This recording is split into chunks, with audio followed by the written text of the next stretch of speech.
Good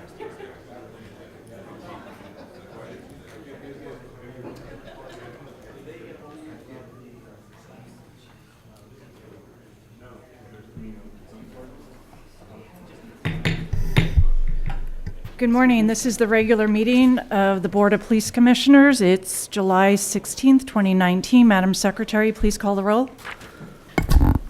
Good morning. Let the record reflect Commissioners Decker, Bonner, and Goldsmith are present, and we have a quorum. Thank you.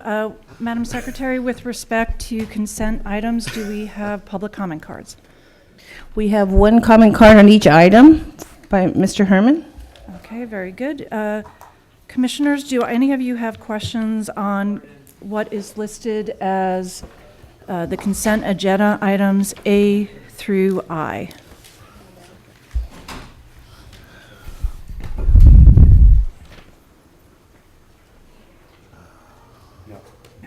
Very well. We'll begin with public comment on item 1A. Mr. Herman? And we do have two cards on 1B. Thank you.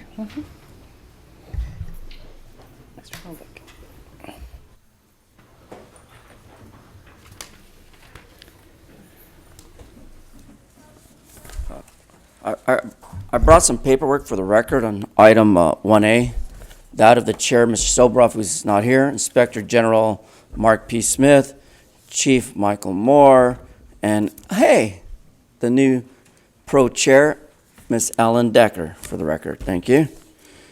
So as we understand what Citizens United, Not Timid means now, we understand that $295 was allocated to City Employees Club of Los Angeles regarding the Baker to Vegas run. You know, I used to run 10Ks before in my prime. Now I could barely walk about a mile before I catch out of breath, smelling all the smog in Los Angeles and sucking in all that garbage that you live on our sidewalk and streets. Not the homeless people. They're the dignified people.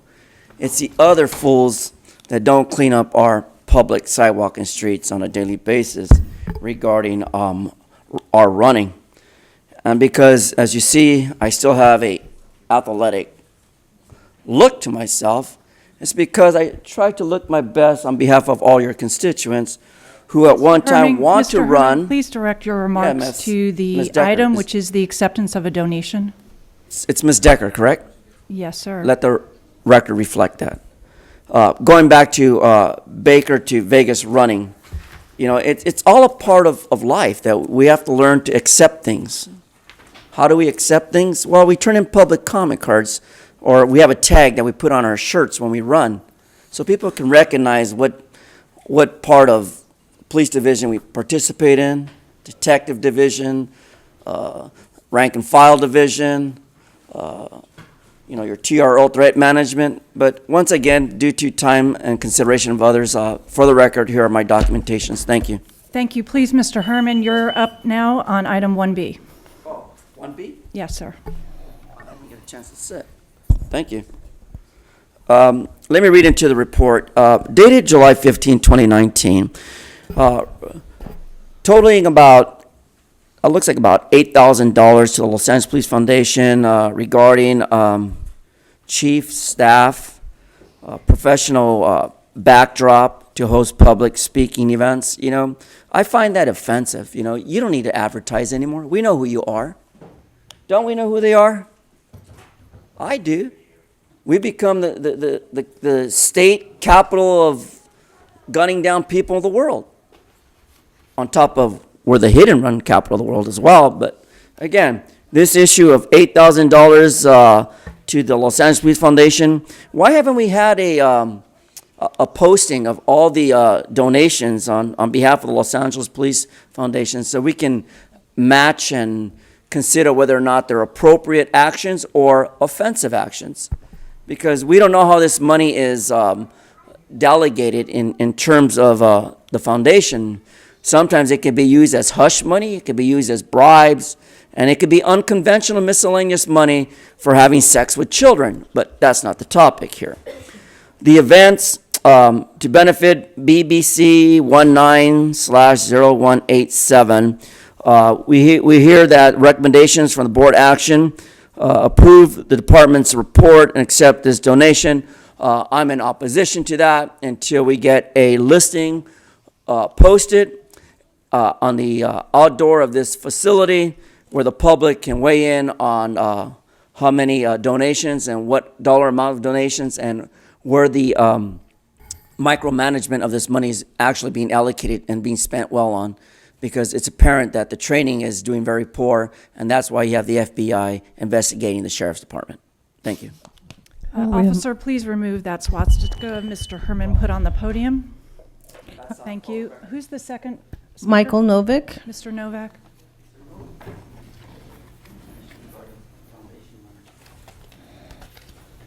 Yeah, we've talked before about the conflict of interest with the LA Police Foundation and your president, who's not here today, thankfully. But $8,000 seems excessive for a professional backdrop for a public speaking event. I think this is more propaganda. It's an attempt to influence the thinking of the public by the police department. It's inappropriate for the police department to try to present itself for these kinds of events where they seek to shape the thinking of the population of the city.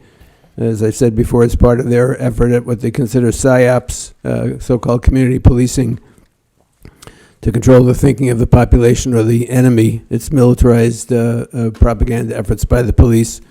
So I'm opposed to this grant. You should reject it. You should tell the Police Foundation to spend this money on actual needs of the people of the city of Los Angeles: housing, jobs, food, health care. And I would apply that to all the other items here that you're getting, the $3,300 from the Police Foundation for item D, and a lot of money for this race, all of which is designed to somehow improve the image of the police. If you want to improve the image of the police, there's a simple measure you can take: stop killing people. And so I think that you don't need to purchase a professional backdrop. You need to purchase some professional policing that understands that people have human rights. Thank you, sir. With respect to items 1A and 1B, is there a motion to approve the department's report and accept those donations? Second? Second. All in favor? Aye. That's 3-0 for passage of 1A and 1B. With respect to 1C, Madam Secretary, how many cards are there? We have one card. We have Mr. Herman. Mr. Herman?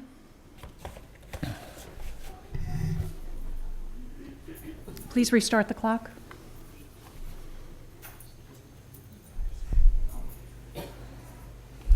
Well, I brought the new modified embroidered design for the new jackets.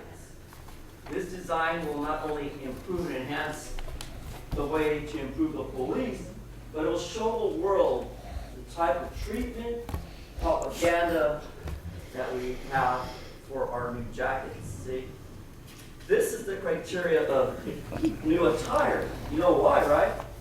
Because for $2,295 of donations, you know, you can take the first item of $295, add it to this $2,000. Now we have $2,295 allocated to approve the departments to report and accept this donation. But I disapprove that, because until the Police Foundation from the Southwest area can accept my proposal of the embroidered new jacket look, look at that. Isn't that beautiful? It kind of draws attention to a lot of history of how to improve the police. You see, look, you can take it anywhere, stick it on your clothing. Look at that, bam! It's all new. See that, folks? So remember, when you go to the courthouse, Moss Courthouse, take the emblem with you, because Jennifer H. Cops, mic is off, hello, mic is off. Thank you, Ms. Decker. As you see, Miss Jennifer H. Cops has approved this design on my behalf because of the TRO through the improvement of the police propaganda for Police Foundation to use and purchase this new design that I've created. I'll donate my time anytime you guys want any new embroidered emblems. I'm welcome to any pinpointing when you want to pinpoint your finger. But again, as you heard from Little Boozy and NWA, fuck the police. Mr. Herman, you're up on 1D, please. Oh, here we go. D, regarding $3,355.95. By the way, that's a nice suit you're wearing, Mr. T. Fank. However, the Police Foundation has a new training and lodging regarding de-escalation of the use of a canine handler dog. Woo! Woo! Well, why would we have a de-escalation on the use of a canine dog? Well, I have experience with the dog. You know, I was trained by the Department of Justice, and they gave me the right and the permission to carry this little affidavit that says that my service dog can really calm people down and actually put a smile on your face. And that's called de-escalation and the use of a well-trained canine handler to use the same process that I am here to present. You see, there's always a good way to skin a cat. You get a new dog. Woo, woo. And when the dog comes in, detection dogs especially, what do? The bomb's right here. The bomb's over here. And then you can get a different type of dog that's really aggressive. I'm going to bite you. And then you have the other type of dog that actually attacks and rips a man to shreds over the fact that all he was trying to steal was a hamburger to eat. That's not de-escalation. So from this department's report based on July 9, 2019, regarding the Police Foundation and the detection of dog trainers course in Las Vegas, I'm in opposition. You could train your dogs in office, get online, DOJ, and they'll show you the specifics rather than wasting taxpayers' money on narcotics since you passed Measure 64. You're up on 1E, Mr. Herman. I'm on a roll. Woo, woo, woo. So, regarding E, BPC 19-0190, approve the department's report of a donation. Well, regarding the, oh God, is this, oh, architects. I thought it said Archdiocese Association. Aren't there those people that pedify young children or young boys? Well, anyways, it says here that they used to pay, or they're actually using money to pay for the $500 added to the $2,295. Well, you guys are just cashing in here, man. This sounds like a hell of a benefit to raise fees. Why don't you donate that money to women with breast cancer, or better, why don't you donate that money to children or foster children who've been raped by grown men who take them to barbecue Madam parties? Chair, he's off topic. Mr. Herman, So get this on topic. $500 from the Engineers Association, let me correctly put it, Engineers and Architects Association, is to pay for the Baker Rally race fees. So I'm in support of the engineers, architects. I did a background check online. They have no sites open to children porn. He's off And their topic, money Madam is President. well Mr. Herman, worth get on topic, please, sir. the race and fees for the, I am on topic. I'm here in support of this item. This is the only item that I so far supported, and you got some jackass weighing in telling you I'm off topic when I'm not. Give me the opportunity to weigh in and rethink what I have to say. When you engage and interrupt me, then I have to call the asshole a jackass. So I'm done. Madam Chair, he's off topic. Thank you. With respect to items 1C, D, and E, Madam Secretary, were there any other public comment cards? There were none. Very well. May I have members of the commission, motion to approve and accept the department's reports and accept the donation? Is there a motion? So moved. Is there a second? Second. All in favor? Aye. Aye, 3-0. Those items pass. The next four items relate to the authority to destroy obsolete duplicate records for four different divisions within the department. And my understanding is, and correct me if I'm wrong, Chief, that with respect to all of these items, these are for duplicate records that the department still maintains a copy of those records, correct? That's correct, and this is pursuant to the City Council's approved retention schedule and responsive to that. Very well, Chief, thank you. Madam Secretary, with respect to item 1F, are there any public comment cards? We have Mr. Herman, And 1G? Mr. Herman, and 1H, Mr. Herman. There are no cards for 1I. No cards for 1I. In that case, members of the board, can there be a motion to approve the department's report and transmit to the city clerk, the records management officer, the information indicated in 1I? So moved. All in favor? Aye. That passes 3-0. And am I correct, Madam Secretary, Mr. Herman is the only speaker on 1F, G, and H? Yes, ma'am. Mr. Herman, 1F, please. Wilshire area. Duplicate records. Now, we must ask the city attorney, who has a history of sitting in on these destruction of records, whether or not this is politically motivated by the city charter. You know, we should never destroy any records for at least 25 years to ensure the consistency of duplicates are not contaminated by those who ignorantly misuse the threat management unit to enforce the destruction of duplicate records. Because this request was only a recommendation by the board's action. Where's the public's action on this, Mr. Carlos de la Guerra? Why can't the public say what's important to destroy? I think we should destroy the city charter, for the record, and amend to a new realistic request of how records should be destroyed.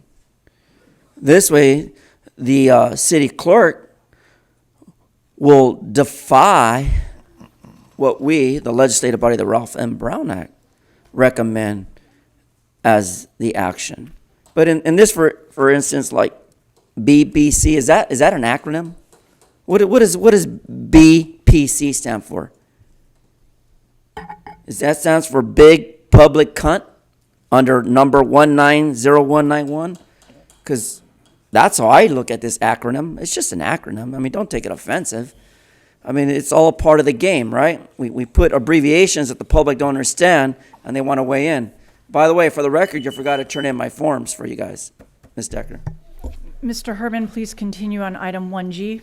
Yes, ma'am. Thank you. You're such a lovely presenter, Madam Chair.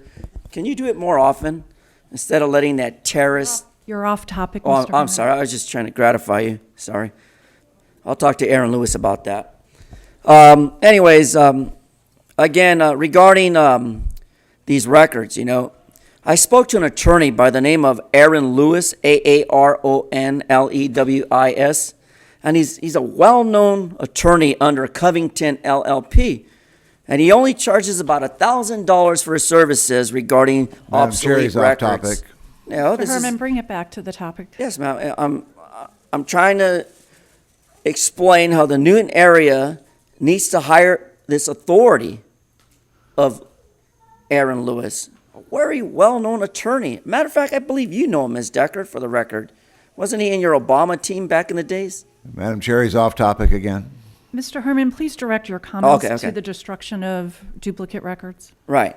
So, in regards to the Newton area duplicate records, I'm here in favor because some jackass keeps saying I'm off topic and doesn't give me a chance to engage and finish my point.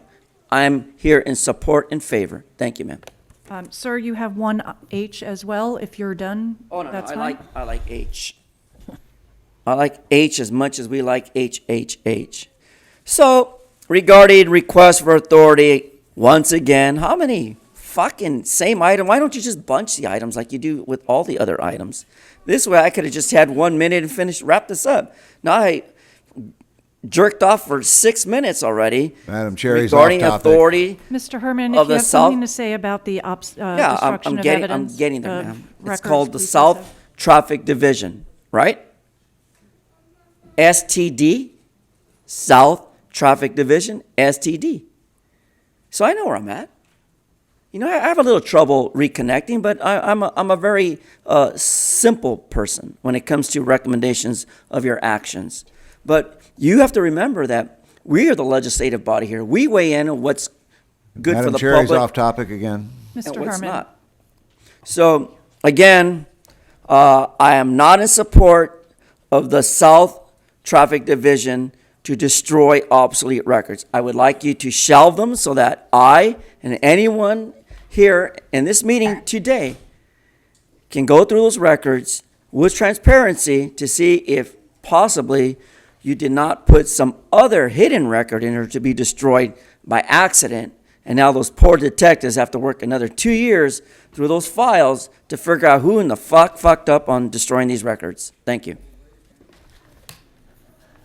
With respect to items 1F, G, and H, is there a motion to approve the department's report and transmit it to the city clerk? So moved. All in favor? Aye. Aye. 3-0. Those items pass. And I'll just say briefly for the record that the members of this commission do not condone any form of hate speech or offensive speech that happens during these meetings. We apologize to members of the public who are offended by the language. We do note that the California courts repeatedly state that such conduct and such even offensive speech is protected speech under the First Amendment. We'll now move on to the regular agenda items, and I'd ask members of the department to come forward regarding the Medal of Valor proposed to be presented to Sergeant Rojas, Officer Taylor, Officer Cervantes, and Officer Moorhead.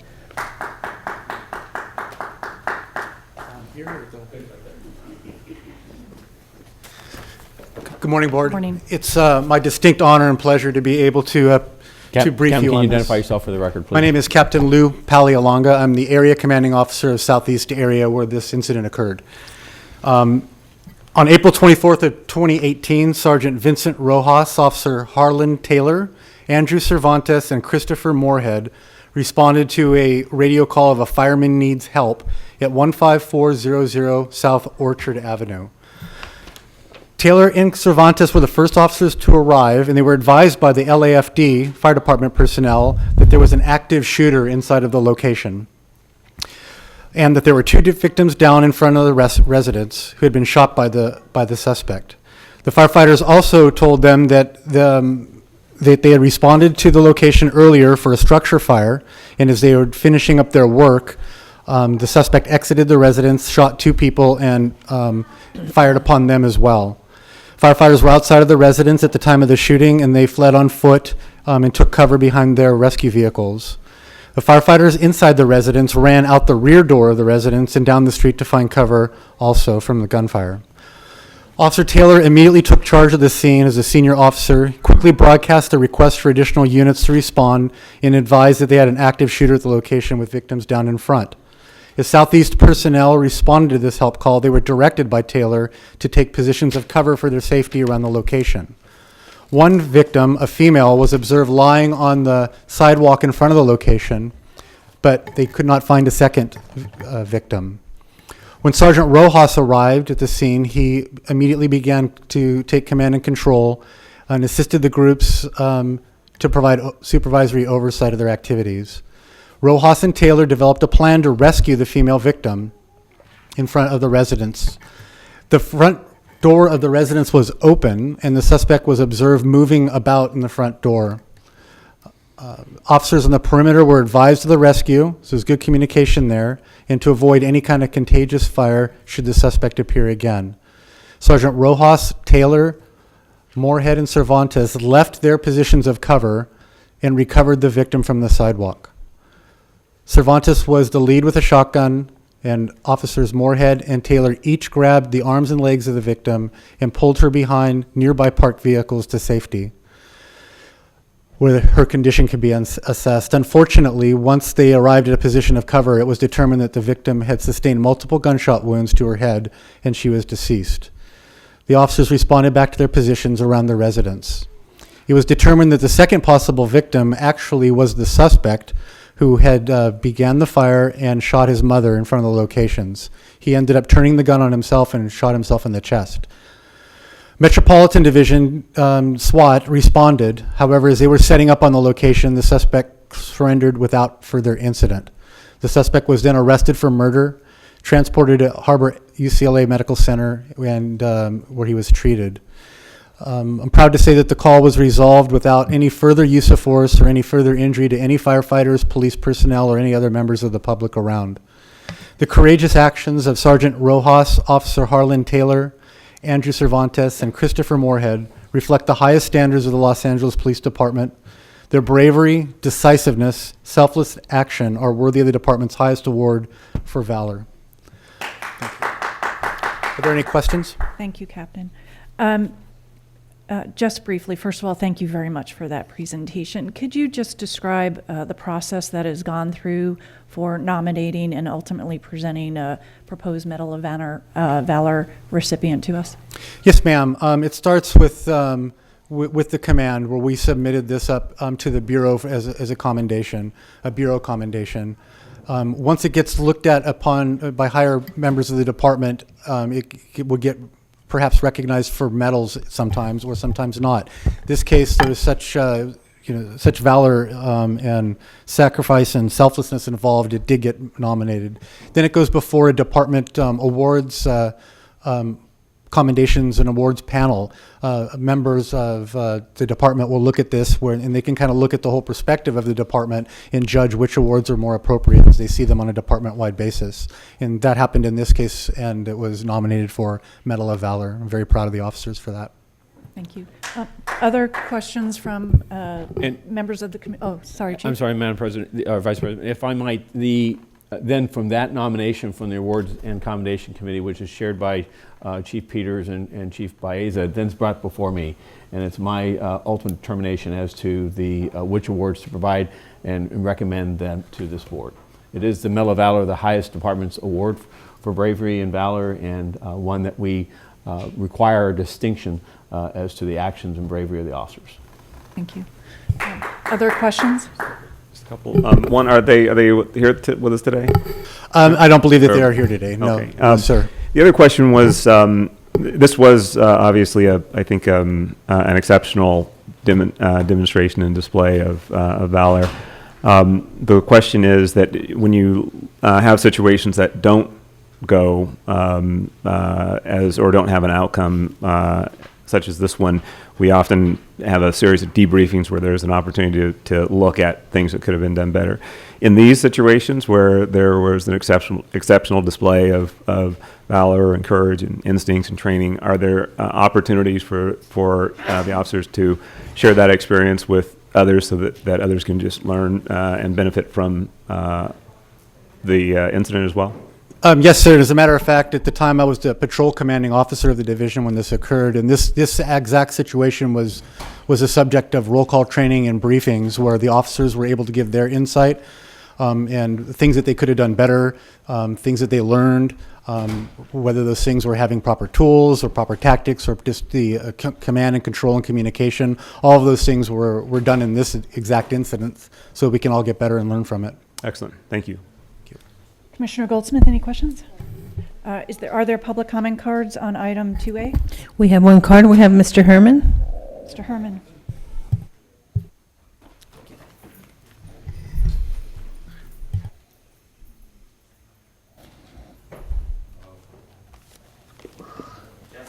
Dispatch, lights up, lights up. Dispatch, thank you, ma'am. Radio call goes out on April 24th, 2018. 4 heroic officers of the rank and file, the best of the best, put aside their valor and stepped into the line of business to serve and protect. Isn't that what we want in our community? They didn't have to draw their guns. Because Shane over there, Ms. Goldberg, knows what it's like when a person's having a mental health crisis and decides to gun down his girlfriend or wife, says, I'm tired of the bitch. Put a bullet to her head. Kind of like that. Mr. Herman, you're not on topic. If you want to address your remarks to the Medal of Valor, I'm giving we'll an listen to you. example. Can I give examples? Get back on topic, sir. Thank you. So this one female who was deceased at the scene couldn't be revived. Too many bullets in her body. Kind of like the bullets I've seen at the county USC when I was wrapping up bodies for the second floor morgue. However, the 2 shots heard by the officers in their action responded immediately without fear, except fear of the dark, but it never caught up to them. That's why they're here working and not getting their presentation. So I'm here on behalf of the public and on behalf of Michael Moore's miscellaneous expense that I am demanding, as of today, you allocate $1,000 checks to these fine officers who serve the public at the Harbor Medical Hospital for bringing a deceased body to the hospital and taking down the so-called insane man who they didn't have to bother with because he put a bullet to his head, kind of like that Bang the Nation guy versus the United States, where he says, I'll put a bullet in Obama's head. Fuck the nigger. We have no other comment cards. Thank you. Is there a motion to approve the department's report? Second? I'll second. All in favor? Aye. Aye. Thank you. It passes. Thank you very much, Captain, and indeed, it demonstrated exceptional valor on the part of these officers. Thank you. Thank you, Mel. I'll pass that to them. Thank you. Thank you. Moving on to item 1B. 2B. Excuse me, 2B. Thank you. The department's report relative to an update on the Office of Inspector General review of the jail and holding tank structures and procedures.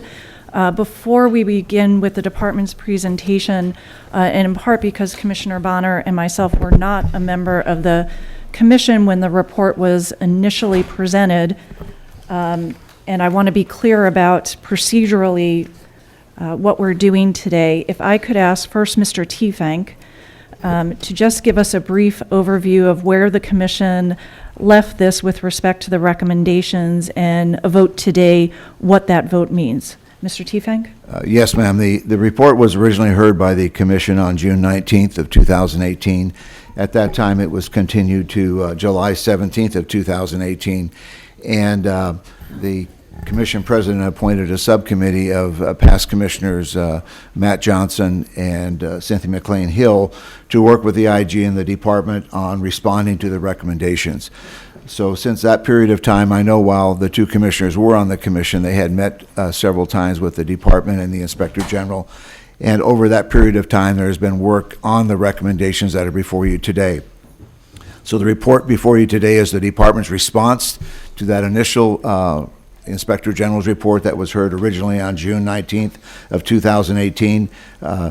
The action that you would take today, should you take action on the recommendations or any manner of those, and I think at the conclusion, I could better address that at that point, would be the conclusion of this item unless you continue certain portions of it to a future date. Very good. Thank you. Members of the commission, are there questions procedurally before we get to the substance on where we're at and where we would be going if we were to, as the recommendation says, receive and file the department's report? Just on procedure alone.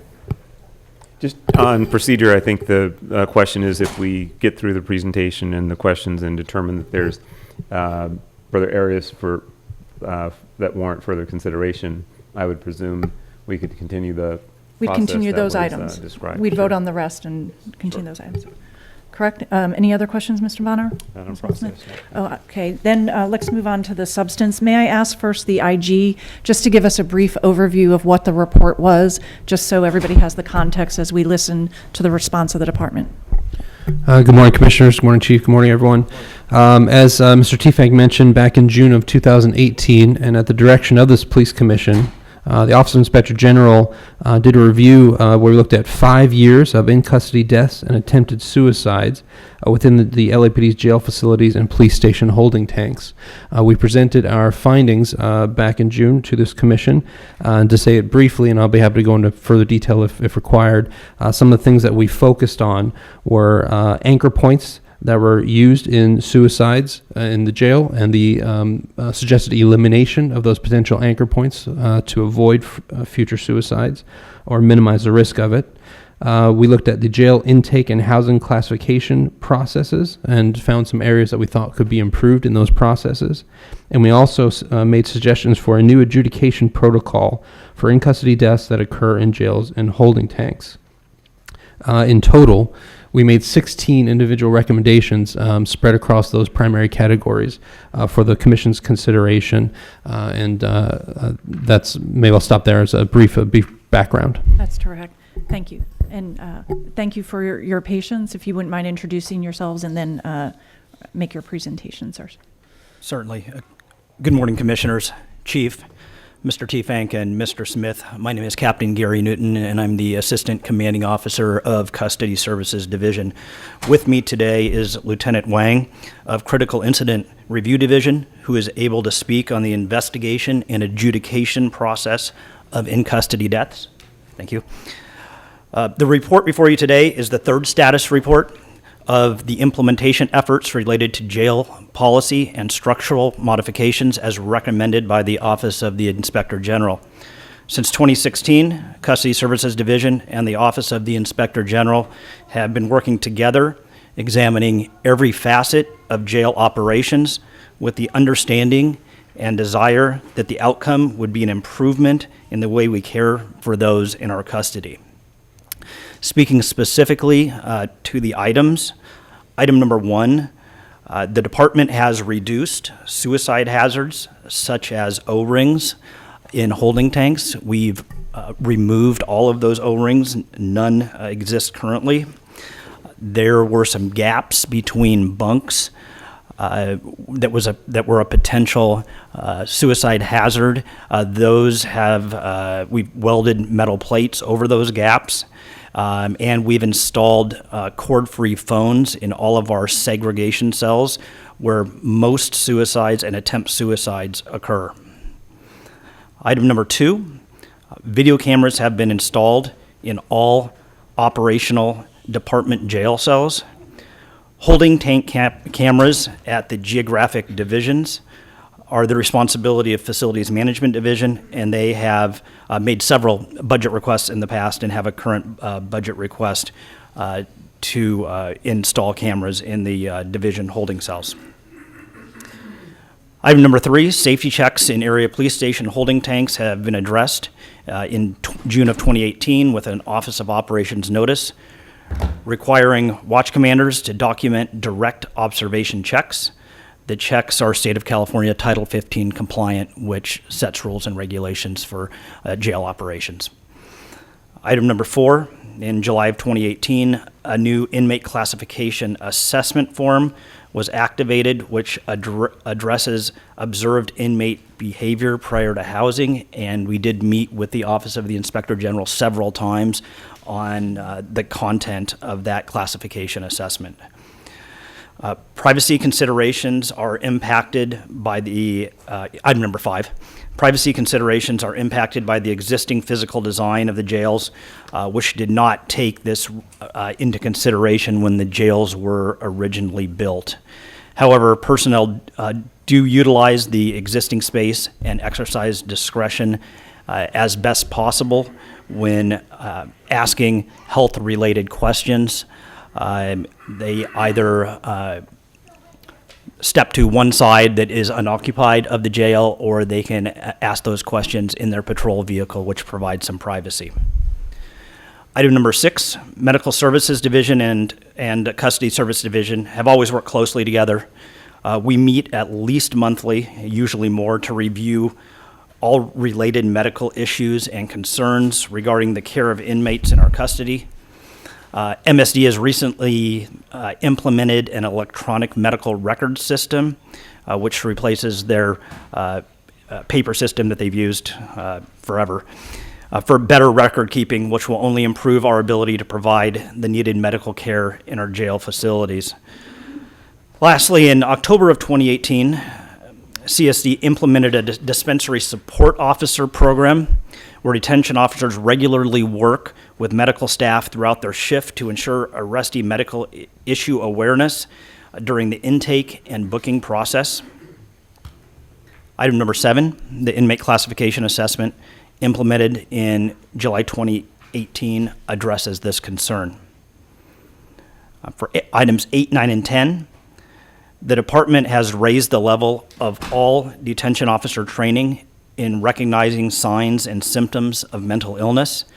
CSD has increased the training in our academy from 10 hours to 26 hours of mental health training, and we provide 8 hours of mandatory annual mental health recurrence training for all CSD personnel.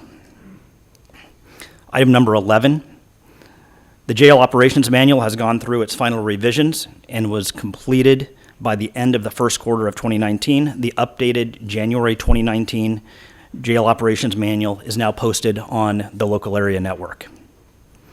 Item number 12, regarding the Title 15 compliance for a 30-day review of all in-custody deaths with the medical administrator, we implemented this recommendation in 2017. Item number 13, in addition, the department has implemented a formalized attempt suicide review procedure to investigate and analyze how these incidents can better be prevented. Our first documented attempt suicide with the new protocol was November 3rd, 2018, and we have documented a total of 13 suicide attempts since that date. On items 14 and 15 regarding adjudication of in-custody deaths, I will defer to Lieutenant Huang. Good morning, Commissioners, Chief, Mr. T. Fank, and Director Smith. Lieutenant James Wang from Critical Incident Review Division, and I was going to go over the process of what we looked at for the implementation of the new jail and holding tank in-custody death adjudication procedure. When we looked at the issue here, when we look at in-custody death, quite often in the station, in the jail, it does not occur with a force application and occurs without massive or large intervention by the department in terms of officer personnel using force. The current process right now, we conduct an investigative review, and what's been proposed is that we would look at Force Investigation Division would come out to the location, conduct their investigation. They would look at the pertinent details of initial detention, requests for medical treatment at the scene, jail or holding tank intake procedures, medical screening and treatment while in department facility, ongoing Title 15 checks, and post-in-custody death protocols. Once that FID investigation has been completed, the chain of command, including the division, bureau, and office, would conduct the recommendations to the Director of Office of Support Services. The Director of Office of Support Services will conduct an investigation and review of all of pertinent information, and then would give a recommendation to the Chief of Police. The Chief of Police would then also conduct an investigation review and would draft a chief's report. What would be different here is the findings sections would include now pre-booking, custody, and post-in-custody death procedures, and a determination whether they were consistent or inconsistent with established criteria. Currently, right now, we use the categorical use of force categories, which is tactics, drawn exhibiting, and force application, which are not relevant in some of our in-custody deaths. This would allow a more relevant and more pertinent finding in those three categories. As with the current protocol, the Office of Inspector General would also still continue to conduct their independent review of this process and ensure that we have a good process by the FID investigation and also our review and our report. The Chief's intent is that to provide with the Board of Police Commissioners sufficient information to whether you would adopt or not adopt the Chief's report. For Section 15, we're looking at the Office of Inspector General recommended that they would prohibition of reclassification of categorical use of force investigations to death investigations for all jail and holding tank in custody deaths. The department's position on this one is that right now the current procedure for us to reclassify in custody deaths to death investigations per current protocol is appropriate and correct. Currently, right now, classifications conducted for the following. If the LA County Coroner's Office makes a preliminary determination that a death was caused by natural, accidental, or undetermined means, the incident did not involve a use of force or evidence of foul play, there is no misconduct, no violation of department policies and procedures which directly led to the death, the toxicology report supports a coroner's determination, and the investigation reveals no problematic evidence or seriously conflicting witness statements regarding the incident. It is the department's position that that is a correct procedure in place. We believe, though, if you look at number 14 with our deeper analysis in custody deaths, coupled with the current process, and we would end with a good result. As with also Section 14, the Office of Inspector General will still conduct an independent review of all FID investigation and also any reports that are generated. And I'm available for any questions you may have. Thank you both very much. A couple of, I think, big picture questions before going into more details. First, I understand you concurred in a number of the recommendations and have taken very significant steps towards achieving all of those goals. So I'd like to turn your attention to those recommendations where it wasn't clear you were concurring, although it looked like many of the actions taken were in concurrence with the objectives. And specifically numbers 3, 5, 6, and 8, as I understand with respect to those items, you've taken a number of steps, but certain fiscal restraints have prohibited you from further developing those areas to be consistent with the IG's recommendations. Is that an accurate assessment? Correct. Regarding cameras? Cameras and privacy. I mean, there's, I can Right. go back. And I can speak to the cameras and maybe about Police Administrator Brennan. Well, it's more a it's fiscal considerations that are prohibiting moving forward. Is that correct? Well, Commissioners, if I could on this, I believe you're on referencing number 2, there's a fiscal constraint there relative to holding tanks. However, on some of these other matters relative to the frequency of inspections as well as the placement of health and classification questions in a private space, and then lastly, this issue of establishing a permanent housing and classification officer.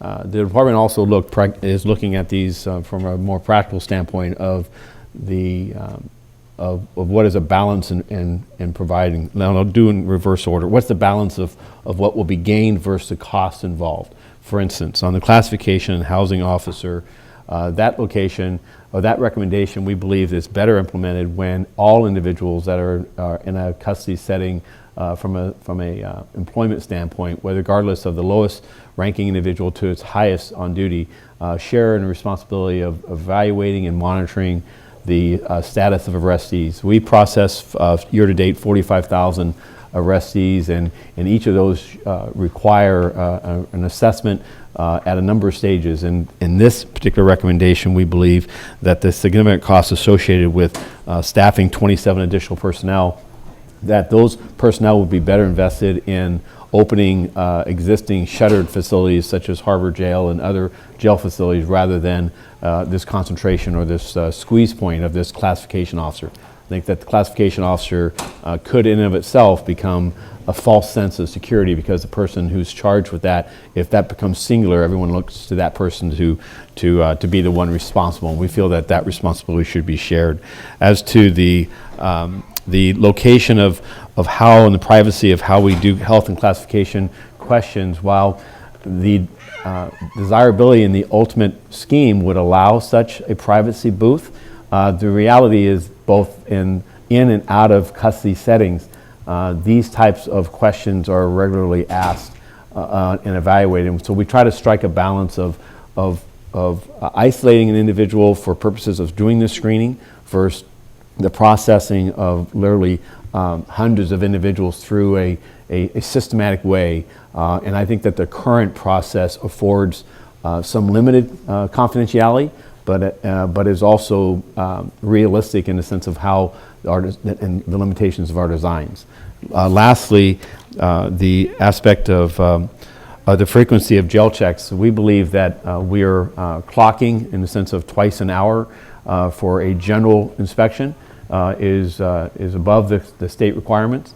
And for those individuals that are exhibiting suicidal or need a high control setting, such as a padded cell, those inspections are much more frequent and ongoing to ensure the safety of the individual.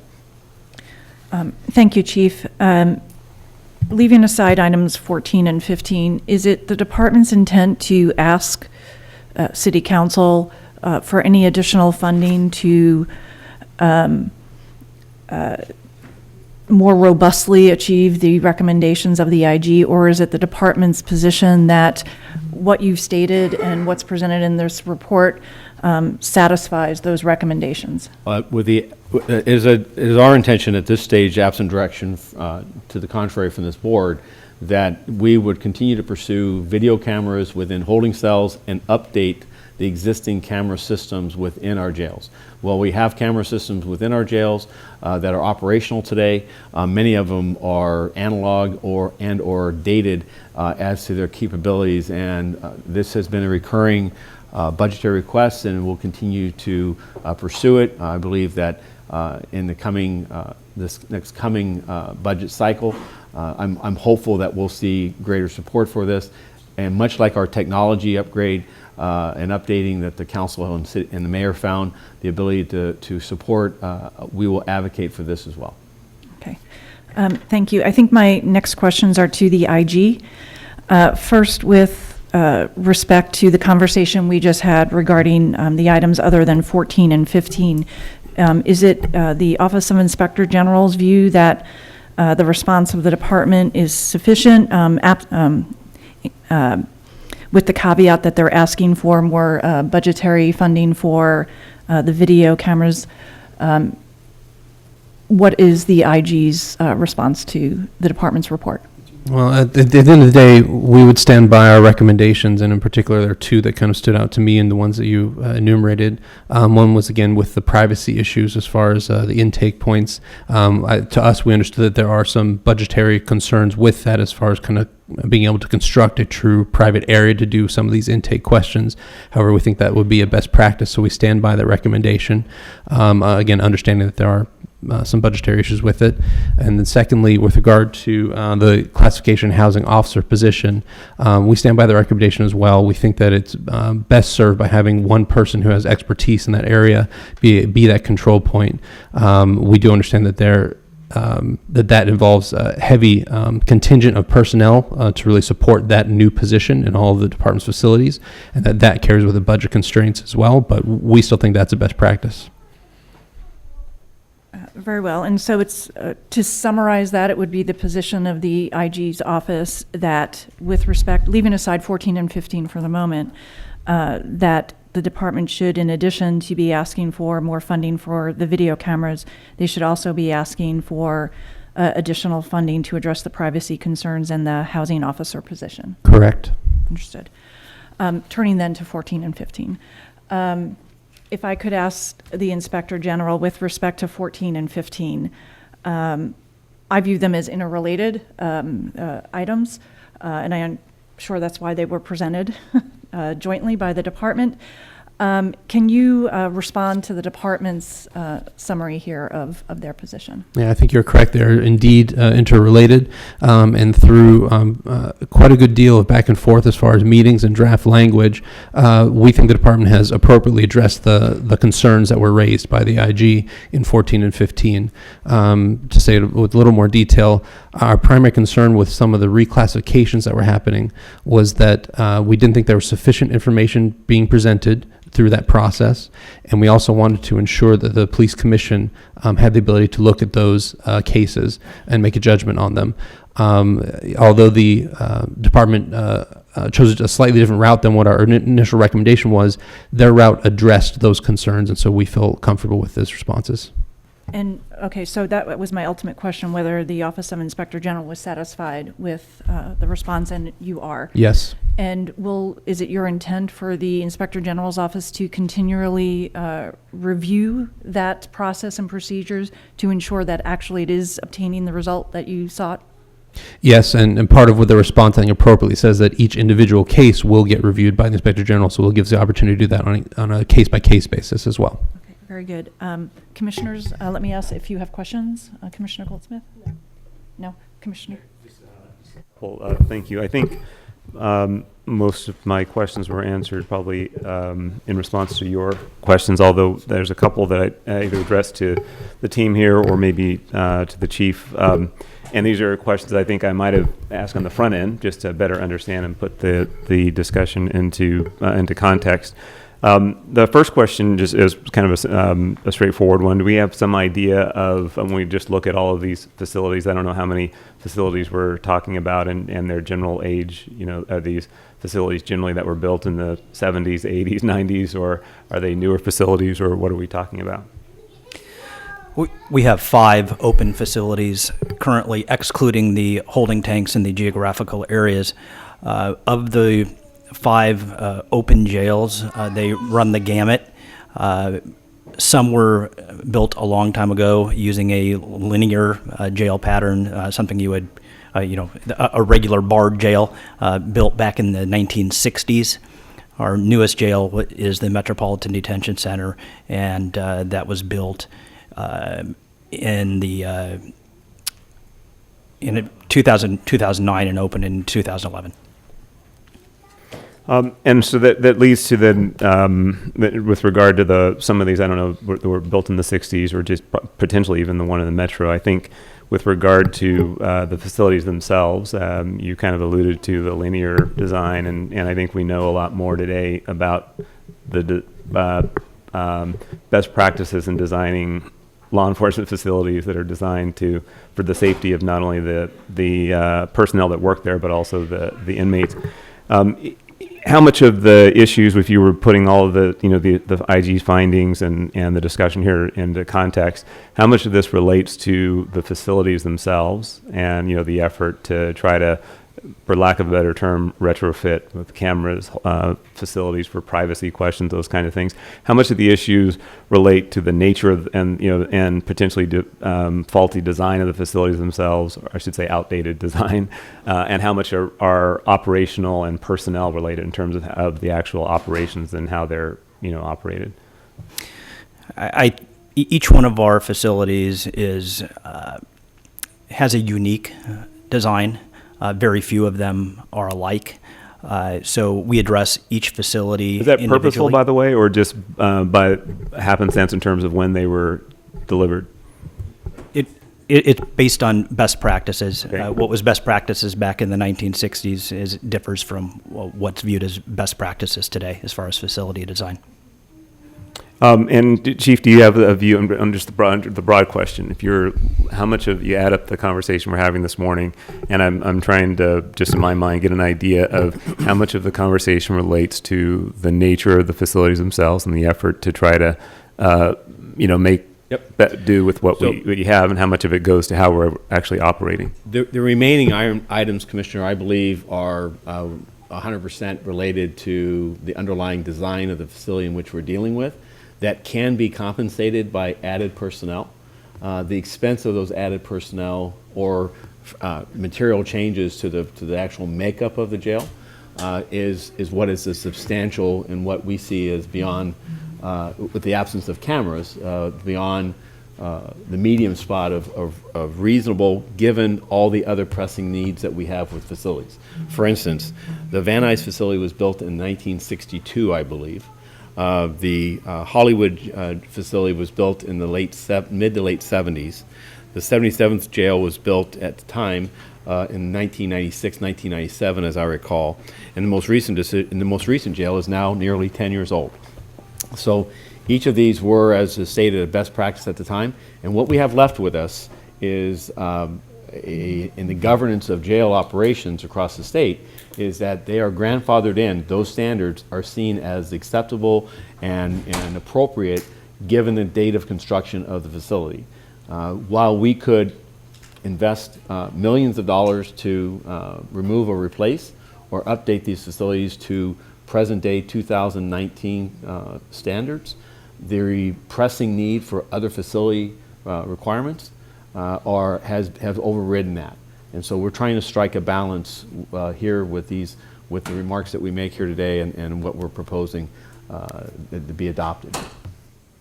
Thank you. I would just say that my interest, and I know we've had a little bit of discussion about this before in connection with facilities, but my interest would be in really understanding, stepping back and understanding just the full picture with regard to facilities, not with the expectation that there would be an immediate infusion of resources to true everything up, but I think it'd be important to really know and maybe we already do now, but if not, I think it would be important at least to really bring clarity to what is the state of the overall set of assets that we're working with, so that we can initiate the conversation as to how it is to be addressed over some appropriate period of time. And thank you, Commissioner. The City Council recently passed a motion, resolution for the department, working with the CAO, the Mayor's Office, and the Facilities Management Committee to propose a public safety bond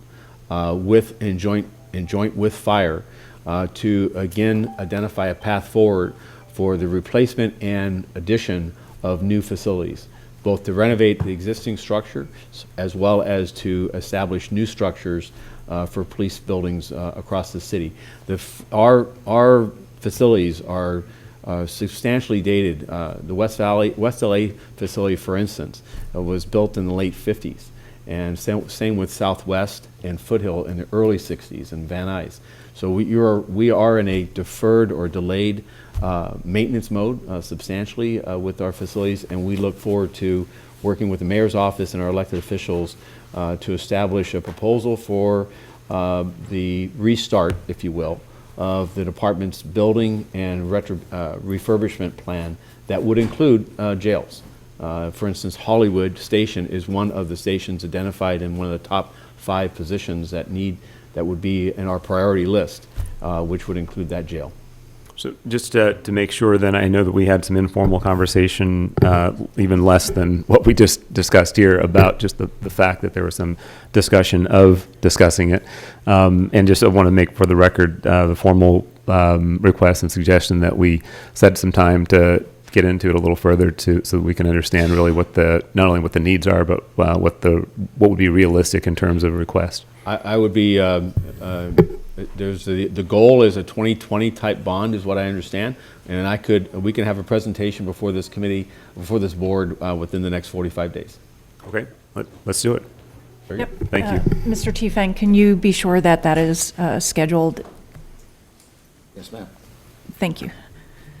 And I would also ask the department to continue to work with the Use of Force Subcommittee or Committee with respect to issues regarding these items in the report and the facilities issues Commissioner Bonner has specifically outlined. Thank you. Madam Secretary, I'm sorry, was there something, Chief? Madam Vice President, I would suggest, as it relates to items 14 and 15, that those both to be implemented require a special order. So in whatever motion that you would craft, that those 2 items would come back as a special order for Commission's approval. That would be 14 and 15, yes, sir. The ones that deal with the classification and investigation of in custody deaths. Okay, very good. Let's take public comment, and then we'll get back to whatever action the board may take. Madam Secretary, are there public comment cards on item 2B? Yes, we have 3 comment cards. We have Michael Novick, Zach Sherwin, and Adam Smith. Mr. Novak? Yeah, this is a typically bloodless bureaucratic account. So for the benefit of the commission members who were not on the commission when this first came up, and for the chief who was not the chief when it came up, and I think the IG was different too, let's say her name, which is Waukesha Wilson. When is a suicide not a suicide when it's inside? I think the idea of classifying any of these in-custody deaths as anything else but use of force is outrageous, and you should not just put it aside for a separate order, but reject it out of hand. Cameras are useless when minutes and minutes of the footage that was taken disappeared in the investigation. The intent of the chief to provide full, meaningful input to the board is meaningless when the previous chief denied the board the knowledge that subsequent to the decision that Waukesha Wilson's death was in policy, the department dismissed one of the employees involved in her death without so informing the board. So I think that you're being scammed. You should be aware of the fact you're being scammed, and you should reject most of the, particularly 14 and 15. The other thing that the Inspector General did not address is the question of informing the family members of someone who dies in custody. The parent of Waukesha Wilson and her aunt were not informed of her death. They repeatedly sought information. They went to court and were supposed to appear, and she never showed up. And they were finally told to call this number. When they did, it was the coroner's office telling her that Waukesha Wilson was dead. So I think that this is a completely inadequate report to deal with a problem that is enormous, and to treat it as something that is bloodless and bureaucratic is shameful on your part.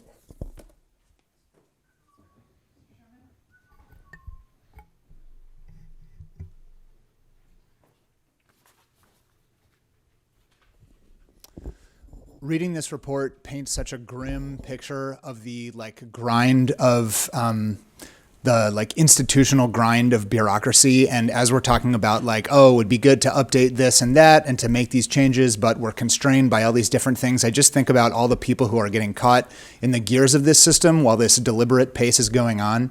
And it's something that I feel compelled to make comment on. So I want to offer that as a general opening comment, and then I want to talk about a few specific things in this report. On page 3, number 5, we've been talking about the private space for these arrestees and inmates. That sentence, unfortunately, it is possible that privacy concerns were not considered. That's such passive bureaucrat-ease to describe this situation in which people who really would benefit from having privacy at these, I mean, I can even infer it from reading this report, and it's not an issue I've ever thought about before. Clearly, they're not getting it. It's clear that it's a financial concern. Later today in this meeting, we're going to talk about hundreds of thousands of dollars that are going to go for police recruitment, and I just think it's a sad comment that the mental health, the safety, because as the report says, safety of each individual is the paramount concern. That includes privacy and a sensitivity to privacy concerns, safety. So that strikes me. I also, in section 9, when we talk about extensive mental health training, there's several numbers presented: 4 hours of training, 24 hours of training a year, 8 hours of training a year, 26 and a half hours of training a year. Those numbers are confusing, but none of them constitute to me extensive mental health training. And I think seeing that word in here is misleading and obfuscating. And finally, I'm glad Michael Novick said it before me. The use of the word suicide in this report is objectionable in general, and specifically with the still pending unresolved situation with Waukesha Wilson. Thank you, sir. Mr. Smith?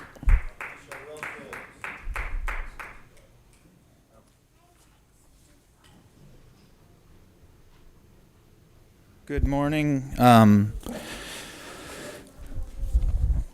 Yeah, I just think that it's worth bringing up something that Jamie from Stop LAPD Spying brings up a lot, and that behind all of your words and your, talk about training and operations and all these presentations, behind all of those are stories like Waukesha Wilson's, and also here today is the partner and the mother of Quentin Thomas's baby, who he died in custody, was killed by the sheriffs. And I know that's not LAPD, but it's worth you all thinking about, that there's stories behind all of this. And I agree with Zach and Michael that you talk about suicide. You should say at the very, very least, at the most, died in the custody of, if not killed by, because there's no such thing as a suicide when they're in your care or in your custody, because custody, the word custody actually means care, if I'm not mistaken. So if they're dying in your custody, that's not suicide. And what all of this presentation doesn't reflect is why people are even in these fucking jails. People are being locked up for mental health issues that are being exacerbated in these jails. And so you're talking about what problems can be solved in the jails. How about stop fucking arresting people for being poor and having mental health issues in the first place? Mr. Bonner, you said how much of this is operational. That's the operation. Stop arresting people. Stop bringing people into these into these jails with extensive 8 hours of annual training. We have no Mr. other Smith? cards on this item? The recommendation was to receive and file the report, but Mr. Tiefenk, based on our conversation, I'm not sure that that's the action we've discussed. Is that? That's correct, ma'am. My recommendation would be to if the commission is inclined to, would be to approve the department's report and direct the department to respond back to the commission with special orders implementing recommendations 14 and 15 within a given period of time. And if you And wish, I would add that, subject to any debate by the commissioners, that the department should work with the use of force committee on reviewing the facilities issues, the costs involved, and whether further improvements can be made with respect to that. Is that an acceptable motion? That's a second? Yes. So, Mr. Tiefenk, the motion would be to approve the department's report, to have the department report back and respond with a proposed special order with respect to items 14 and 15, and for the department to work with the use of force committee to review the facilities issues, including the costs, to enhance the improvements as recommended by the IG. That's the motion? correct, and I would add 45 days on reporting back with the special orders for 14 and 15. If I might, Mike, I would ask for 60 if I could. I just want to make sure that we get it right, and we will include that. That would also allow us to work with the subcommittee, and I would suggest the use of force subcommittee who's looking at this issue to ensure that the special order addresses all the concerns. That's fine. That's the motion. Is there a second? Second? Second. All in favor? Aye. Aye. That's 3-0. Thank you very much. Moving on to item 2C. This is the donation, and thank you very much for your presentation. Commander Choi, regarding the donation from the state of California. Commander, or should I say Chief? Commander. Could you give us a brief overview of what this item is? Of course. Good morning, Commissioners. So in 2017, the department wanted to create a Narcan or naloxone program where we can go out and Could you speak a little closer in the microphone? where officers can go out and render aid to those individuals that are suffering from overdose from an opioid. From 2019 to 1990 to 2018, according to the CDC, opioid and prescription opioid overdoses have increased fivefold. So we needed a way to address this for police or first responders. We started to develop this program for naloxone. We needed funding. We had some other challenges. Well, in early 2018, the state of California came out with this program from the California State Department of Public Health and Human Services, where first responders, LAPD, could apply for this grant and get opioid, and the medical oversight would come from the state, not from a local doctor or physician, which was required prior to this. So we took this opportunity. We applied first in, I believe, May of 18. We received 5,004 units, and then we applied for more in February of 19. Prior to that, but we received another 5,004 units in February of 19. In between that time, we developed a program. We came out with a chief of police notice that outlined the training, how to store it, how it's going to be deployed, what to do after it's deployed. We came out with all these protocols and a training program. And quite frankly, the training program came with the assistance of LA City Fire. So we said, how do we train so many officers so quickly? So the fire department conducted a train the trainer program for LAPD, where they trained all of our training coordinators citywide. And those training coordinators were tasked with going out and training their personnel in the field, and then issuing and assigning these units of Narcan individually to the officers, which they've been doing since that training that occurred in November of 2018. Currently, we have 6,155 units deployed. That's not only to patrol officers, but it's also to Metropolitan Division, SWAT, some of our civilians in property division that deal with booking of evidence that have opioids, or that deal with opioids or fentanyl, have Narcan as well. To date, we have had 17 deployments of Narcan in the field, with 15 of those incidents rendering life-saving aid to individuals. And that's really, we continue to have it deployed. We'll continue to track the usage and the success of it. So out of 17 deployments, 15 saves. That's an 88% success rate. It does have a shelf life. What I'm hearing is this program is intended to continue through the state. Obviously, when it does not continue or we can't get Narcan from the state anymore, we'd have to look for funding sources. So that's kind of it in a nutshell. Questions from commissioners? Mr. Bonner? A couple. One, by the way, just a quick one, by the way. What was the situation or outcome with the other two? One was not an opioid overdose, and it did not have a negative effect on the person. That's what it's very, very safe for our officers to use. The risk is very low of us doing something wrong with it. Second one was the person was not able to be revived because the person was too far gone. FD responded and also used more Narcan and wasn't able to revive the person.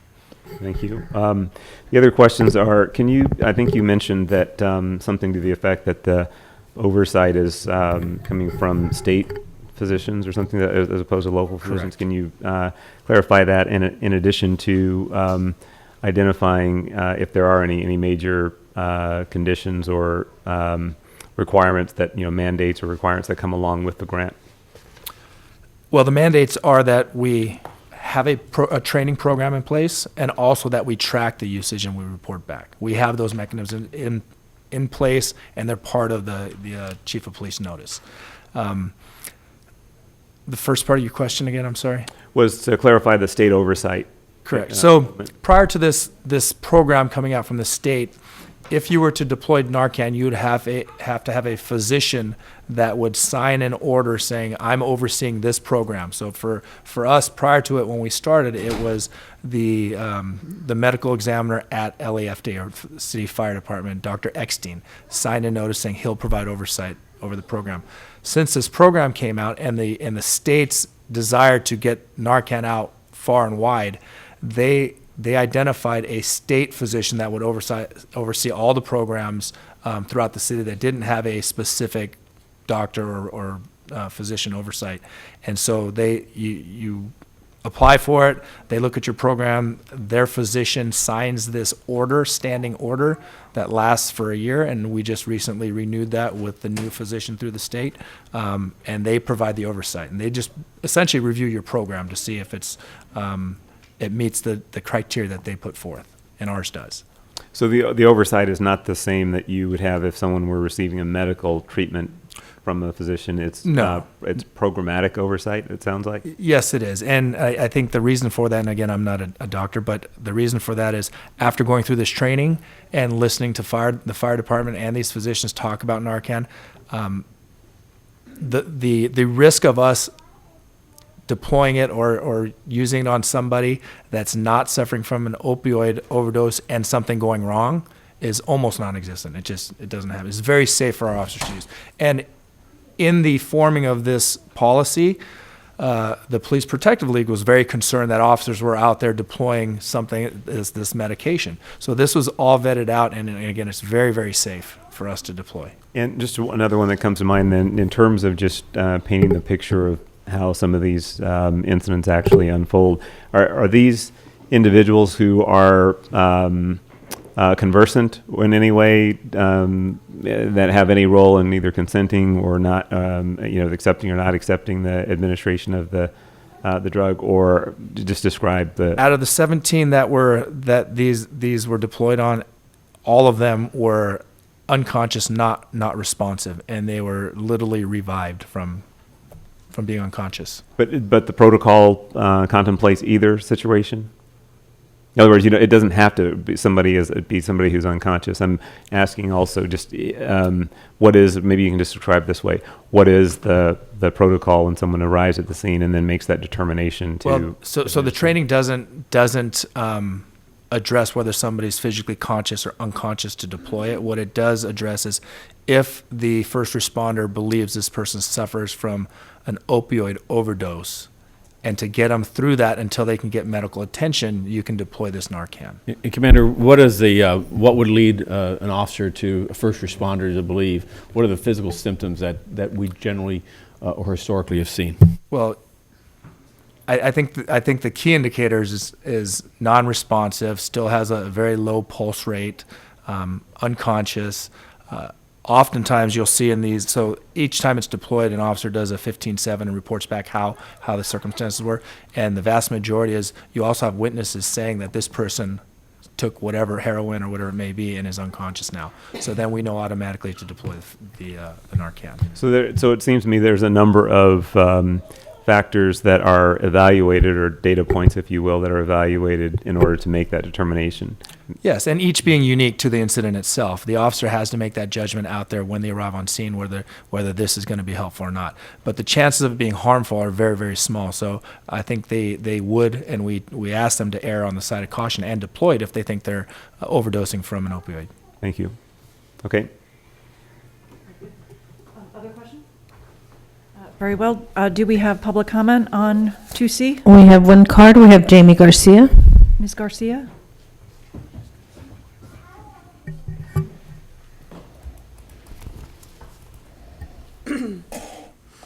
So on the surface, this program seems beneficial. It seems like a response to the opioid crisis.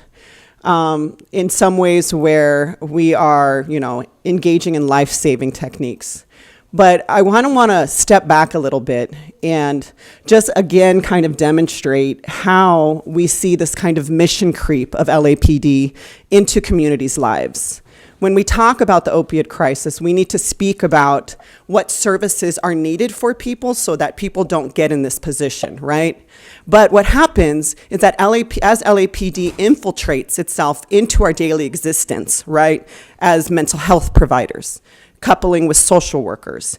Now we're talking about medical intervention, right? And we're not even getting to the specifics if it's a sub-Q injection, if it's an intramuscular injection, if alcohol swabs are going to be supplied, are gloves being used? Like this kind of discussion is not being talked about at all. We did get to the component of consent, which is really important as well, but we're getting this blanket this physician is overseeing it programmatically, there is no adverse effects.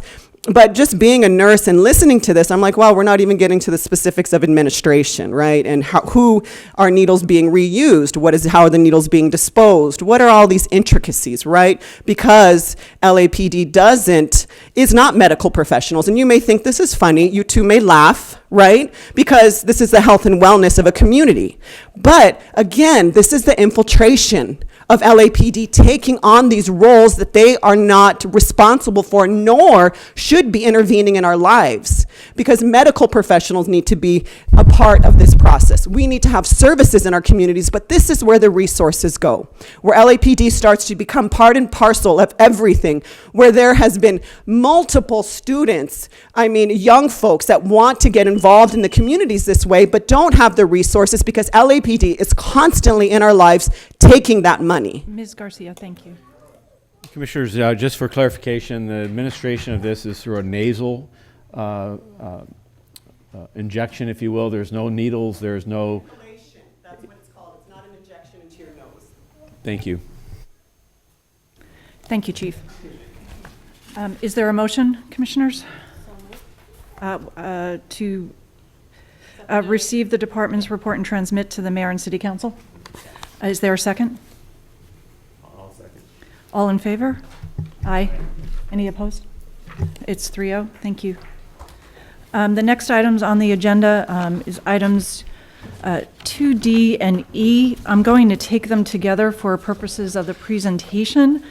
Members of the public who submitted public comment cards, they're listed as two separate items. They'll be, you'll have time on each item. But both donations are proposed to be from the police department from the police foundation relating to the marketing and recruitment to add to the diversity of the police department. Chief Baeza, you're the lead? Yes, good morning, Commissioners. Good morning, Chief, Mr. Mark Smith and Mr. T. Fank. I am Deputy Chief Martin Baeza. I'm the Commanding Officer, Personnel and Training Bureau, And with me at the table is Mr. Vartan Yayigian, who is the Commanding Officer of Personnel Group, and Captain Aaron McCraney, Commanding Officer of Recruit and Employment Division. Just as an overview, I wanted to discuss and give you a little bit and frame the picture in regards to the reason for the donation and us being here today. As a result of our continuing efforts to support and enhance the department's marketing and recruitment diversity goals, 2 donations were provided to the Los Angeles Police Department to further these plans. One was for $100,000 from the Weingart Foundation, and the second was $250,000 from the Ballmer Group.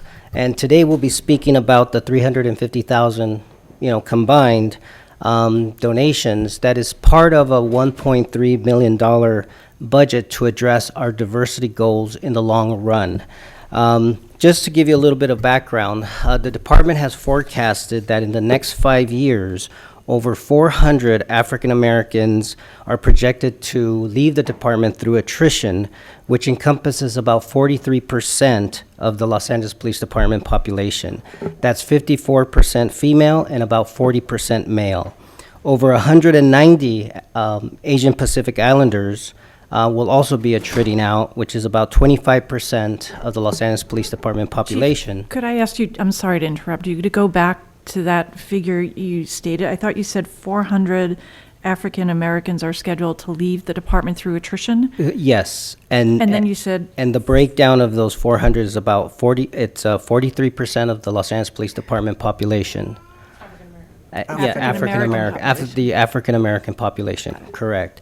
And then the further breakdown of that population is 54% female and 40% male.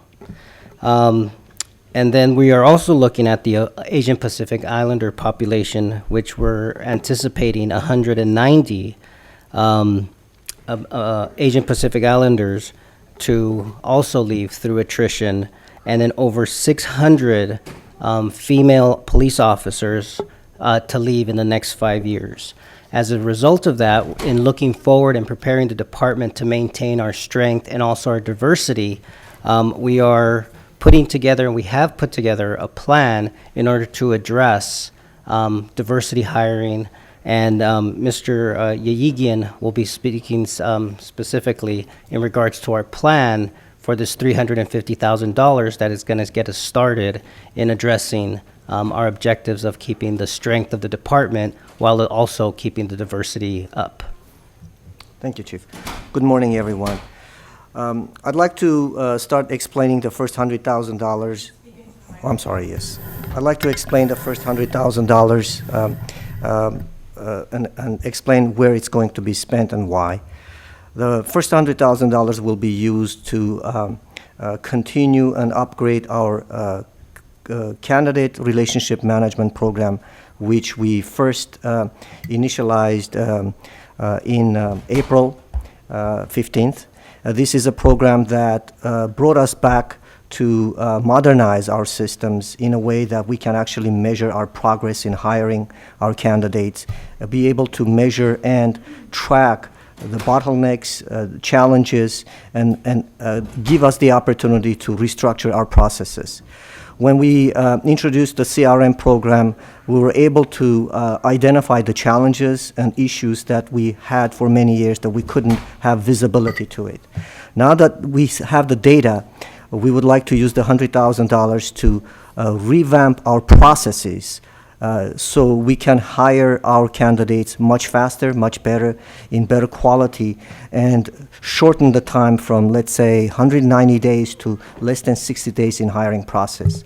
This process alone will help us to actually effectively help the diverse group that we're targeting to hire, because most of the time it's the diverse candidates that fall into the cracks of this long process of hiring, and it delays them from being hired, and we lose many of our diverse candidates through the delay process. The next $150,000 that we would like to spend is to actually modernize our examining process. Today, we use a manual, very task-oriented essay process that it takes us several weeks to understand who passes the test, who doesn't pass the test. And it's often very subjective, and it may have biases that we cannot identify. So we're changing the process into the multiple choice testing, where other law enforcement is already using this process.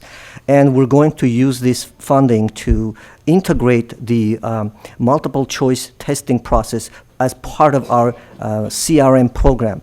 So the candidates seamlessly, as they complete their applications, same time, after the completion, they can actually take the test online and also be proctored online. And this will actually revolutionize the way we're actually treating the applicants initially. So this process will cost us about $150,000. We have the contracts, we have the capabilities to implement these two major programs. The final $100,000 is actually going to be increasing our current 1-2 punch of social marketing programs that we have. We're going to collaborate with personnel department and spend the funding on two major initiatives that we use. These are the big ticket items that we use currently, but we don't have enough funding. By using this funding, we can actually do better targeted marketing, social marketing in areas where we're looking for to increase our diversity. So the first $18,000 of that $100,000 would be direct Facebook and Instagram ads. That's an annual expenditure. And the next one would be $82,000 for Google ads, which we currently use. So that wraps up pretty much the $350,000. So if I could just add, what we're looking to enhance our relationships with our existing vendors, and we're also looking to expand our social media profiles by using a strategic approach in regards to using geomapping in order to target zip codes that would help us achieve our goals. Captain McCraney is going to touch a little bit on our output and what our expectations are of how we're going to track this, and in regards to what our expectations, our goals, and our objectives are in regards to achieving our long-term goals and also our short-term goals of meeting and maintaining our department numbers. As you know, we work very closely with the personnel department. They have been in charge of taking care of our marketing. When it comes on the department side, we've been primarily in charge of doing the actual boots on the ground recruitment. We've done a very good job with that in the past. However, we're looking at ways to enhance how we do our recruitment efforts. And I think the direction we're looking at more is to relate to today's environment, and so we have to go more for social marketing. So we're looking to enhance the good work that the personnel department is currently doing and to add to that. Our goals as far as our success with our output of this is that we're looking to maintain our workforce of 10,033, but at the same time to further diversify how that looks. Chief had mentioned earlier about the attrition rates that's going to occur. So with that, we're looking at on an annually basis, to add at a minimum of 100 African Americans. We're looking to add at a minimum 195 females and a minimum of 45 Asia Pacific Islanders. And we think that will help us to address the pending attrition over the next 5 years. So just as at the end of this conclusion, we'll open it up for questions. Our goal, and like I mentioned when I started this presentation, this is the beginning of a long-term plan to address our diversity and hiring needs. We have the plan in place, but one of the things that we want to absolutely do, and we're going to meet with the recruitment subcommittee of the Board of Police Commissioners in order to make sure that we address concerns and also answer questions and also even take input in regards to it. Because we haven't received this money yet, this is our plan to move forward as we actually start to implement the strategic goals that we have. So having said that, we're available for any questions you may have. And Commissioners, if I could just add on just for a broader discussion on this. The department sees this year. First of all, we're thankful to the City Council and the Mayor's office. Through their leadership, the organization has been earmarked $750,000 for its outreach and its recruitment efforts, particularly in its diversity initiatives. This is the first time in some years that this marketing monies and this outreach and recruitment monies have been provided to the department. This is going to allow the department to, we believe, reset and begin an annual process of an ongoing effort. Each year we hire between 450 to 550 personnel, and in an employment market as difficult as it is today, with near zero unemployment by some economists' estimates, we know that there are young people and people in mid-careers that would and are attracted to law enforcement and would be viable and successful candidates if we can get our department and our information to them. We believe that this marketing and recruitment effort through social media, through travel to locations such as historic black colleges and other locations that have job pools of individuals who are looking to start and initiate a career, that targeting those efforts plus improving the process itself so that it is a viable process for a young person looking to start a career, and not one that takes today in excess of 220 days on average for a person to be hired. And while that's a substantial improvement from the 1 year plus that period was a short time ago, we look to have that process improved through these investments that's been identified to less than 90 days on average.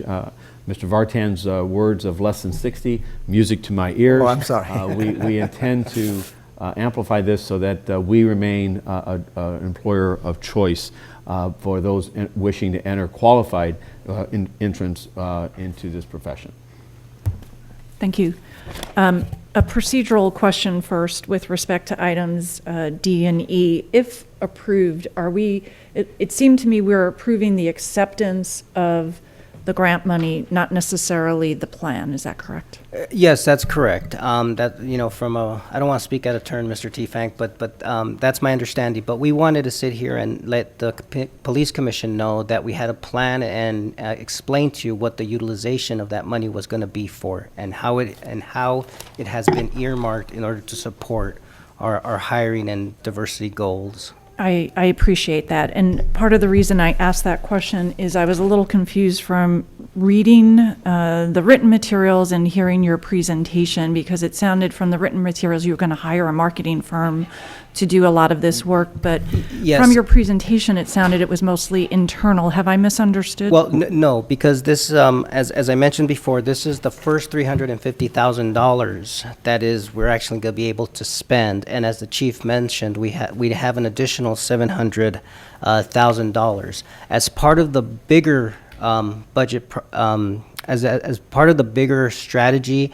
in utilizing the entire budget, we are going to hire vendors and advertising firms to help us identify efficiencies, working with the personnel department in order to streamline the hiring process to under 90 days, our target being 60 days. So yes, that's part of the bigger strategy.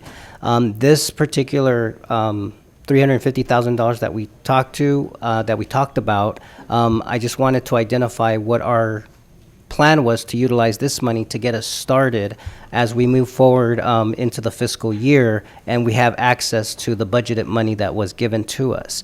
We have identified areas in which the chief has spoken about of utilization of the money. One is exactly that, hiring vendors to help us assess our efficiencies, hiring advertising firms that have a specific niche in the diversity groups that we're interested in.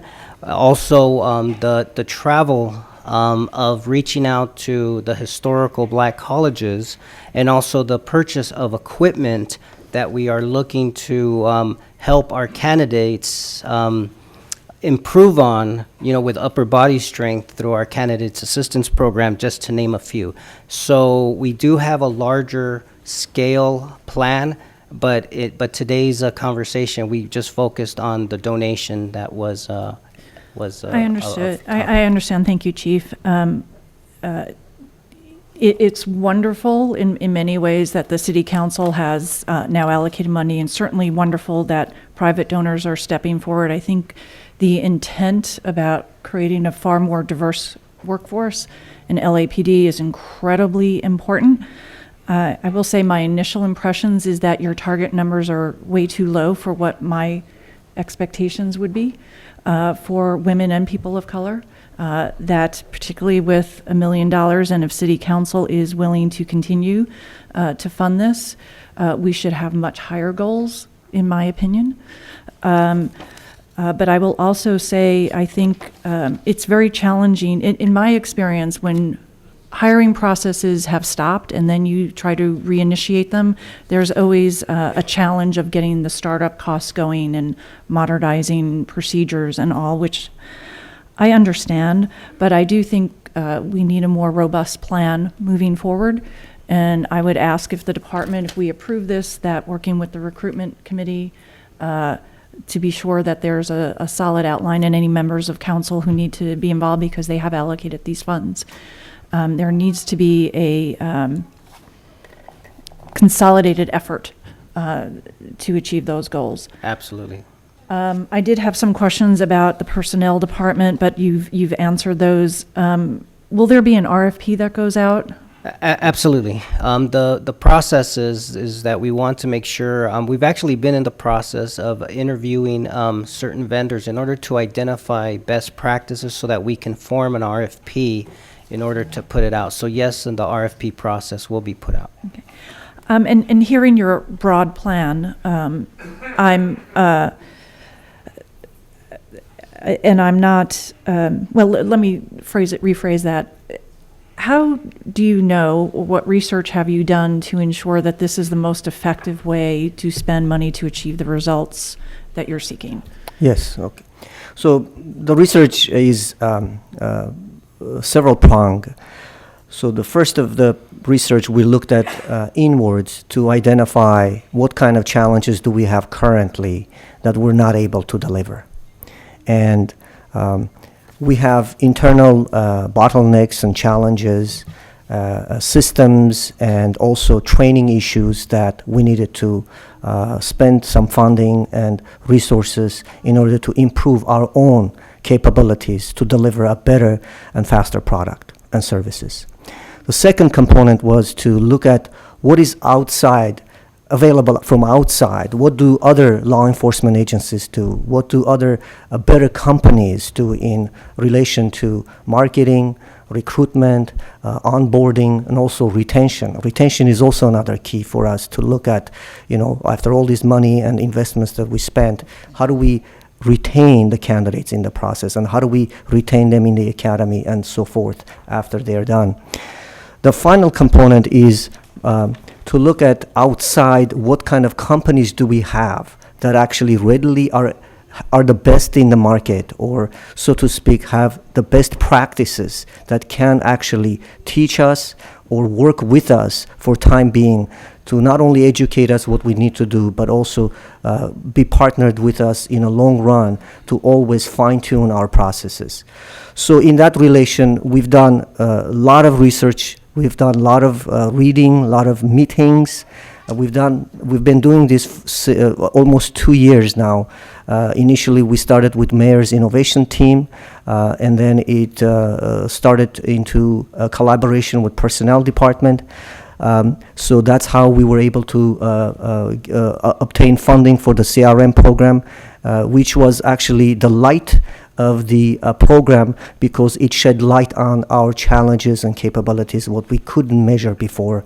And we always talk about measuring the challenges in order to have the ability to fix them. Then now we have the ability to measure, and now we're working on the fixing process. Okay, but how do you know that the proposal for spending the money, which I understand may change because this is your preliminary, is effective at recruiting African Americans, people of color, and women? So we're measuring the reach. Because I don't think other departments are particularly successful in doing that. Some departments attempt, just like we do. Some of us have some success, and some of them may have other successes.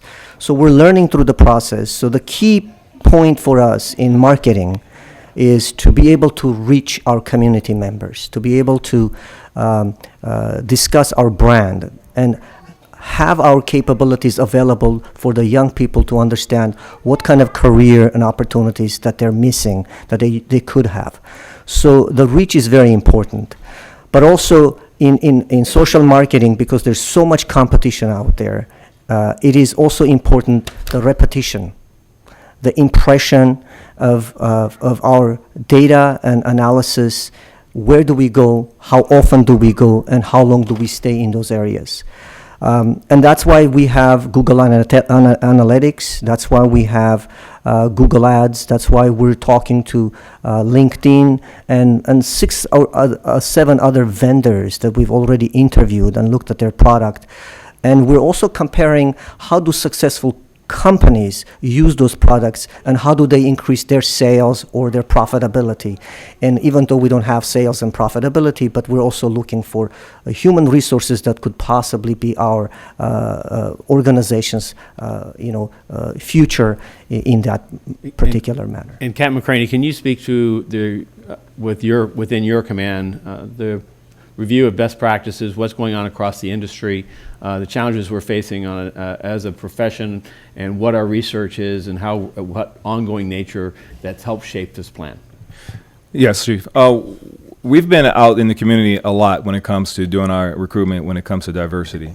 One of the biggest challenges we find is trying to overcome the perceptions of what it is to be a Los Angeles police officer, the relationships it is with the community and the police department, so that we find that when we're able to have these communications, we're able to address these on a personal level, that's really given us a lot of traction to move forward, to have people to become interested in the police department who perhaps in the past never have before.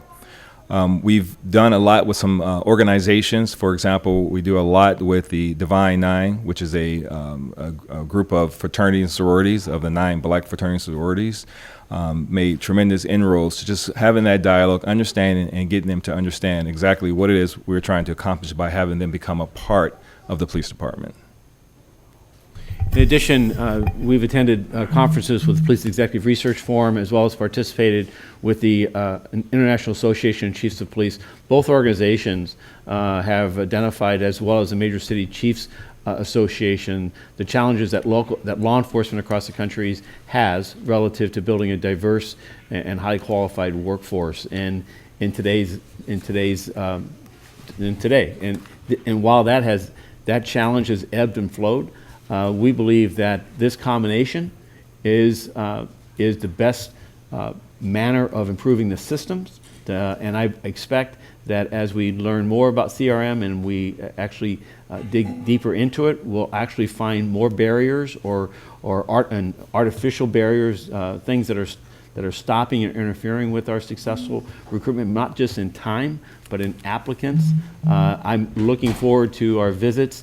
They have scheduled 3 different visits to historic black colleges, in which there's 5 colleges in that area of each of those visits. So those 15 campuses that we see us touching this in the next 6 to 9 months, the Asian Pacific Islander outreach in those areas, again, similarly in scale. And as we look in those areas, I think we'll learn more about what is the message that we're delivering to correct the perceptions or to inform the perceptions to attract candidates here.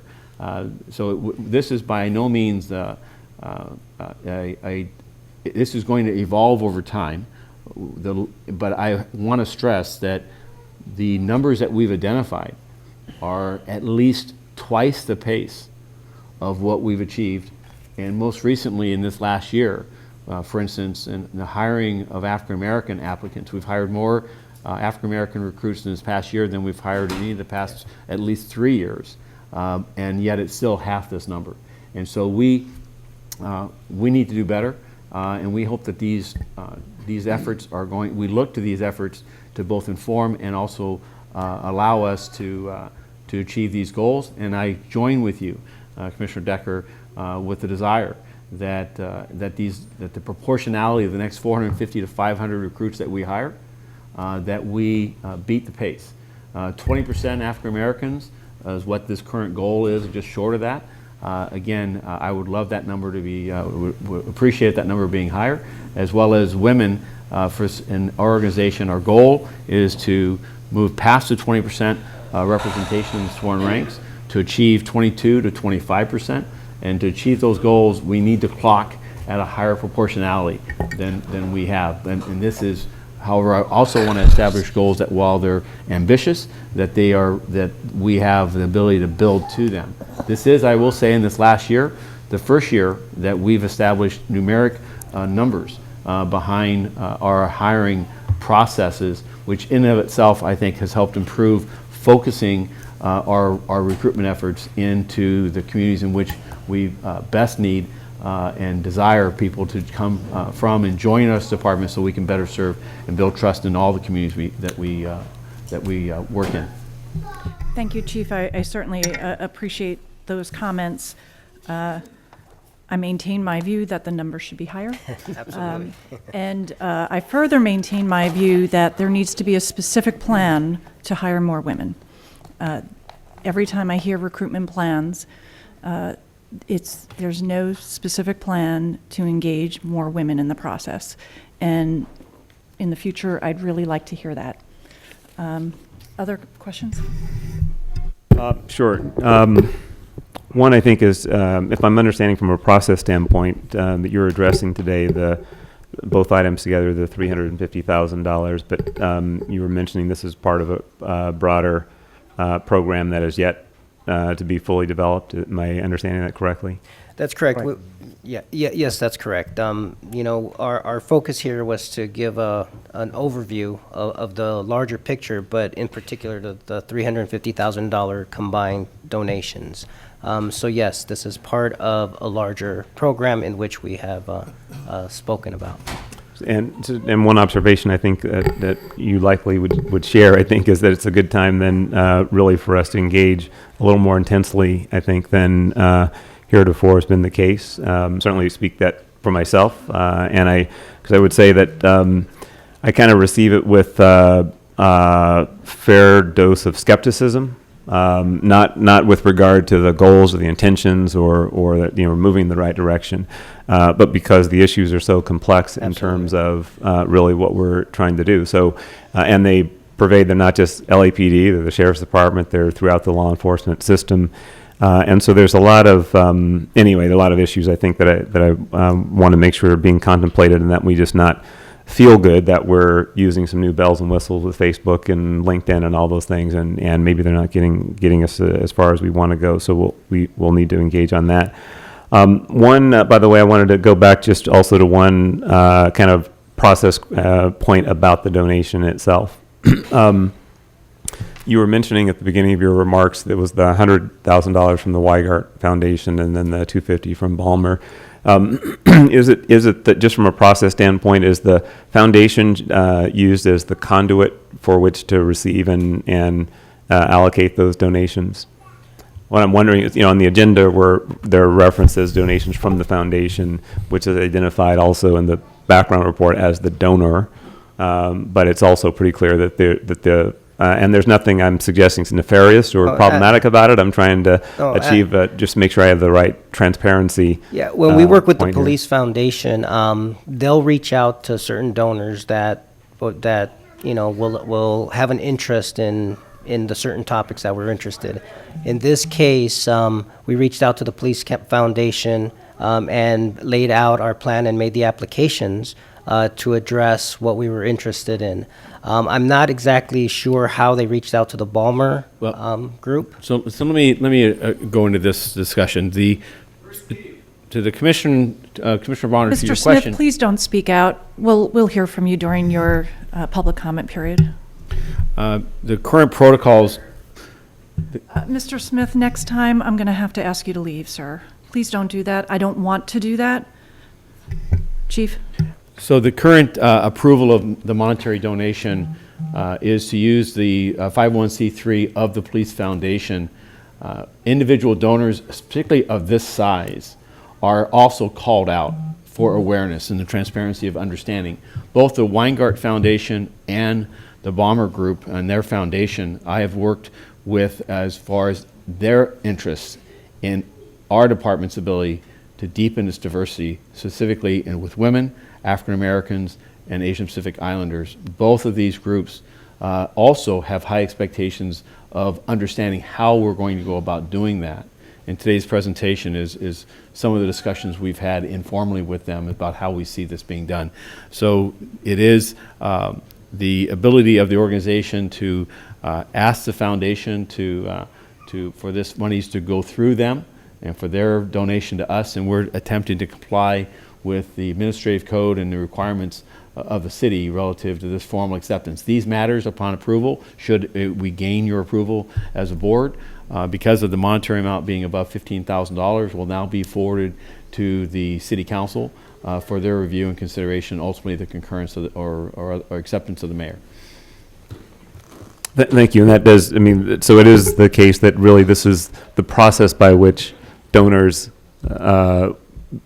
get the donations from their coffers to the city and the department. Yes, typically. Yeah. What I'm saying is you couldn't accept a donation directly from either the Weingart or Baumler Foundation of this size, could you? Could we? I believe, Commissioner, I believe we could. We're following an established path on this. We have accepted donations from stated donors directly to the department, and those have, there have been examples of that as well. So we've seen this done both ways.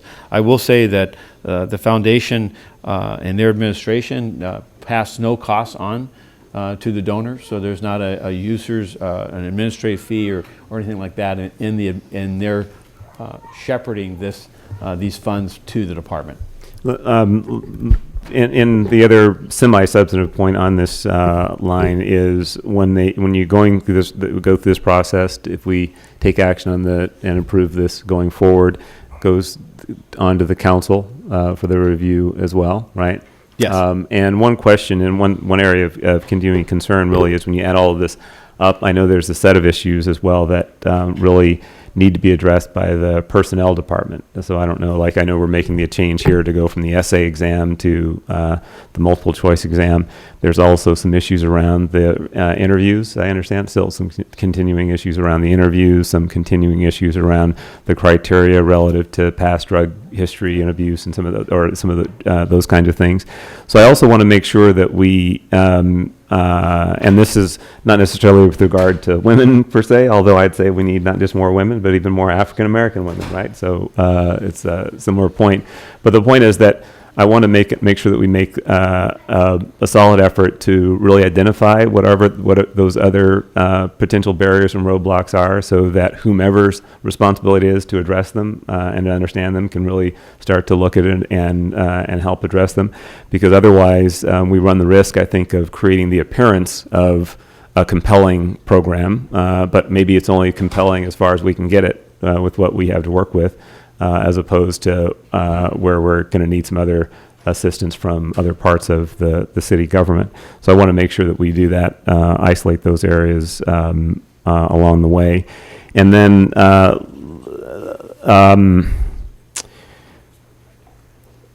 lastly, I think that when we get to the point of potentially engaging some other firms to look at some of the best practices and so on, I think, again, I'm going to have some skepticism there simply because my assumption is if there were some other experts who really nailed this, we'd all, not only the police department, but the sheriff's department, a number of we'd all be doing better in this area if that were really the golden egg, so to speak. So it doesn't mean we shouldn't make the effort or something. I'm just simply saying there's a lot of firms, marketing firms, that will come in and tell us that they want to spend a certain amount of time to review our operations and do a lot of things.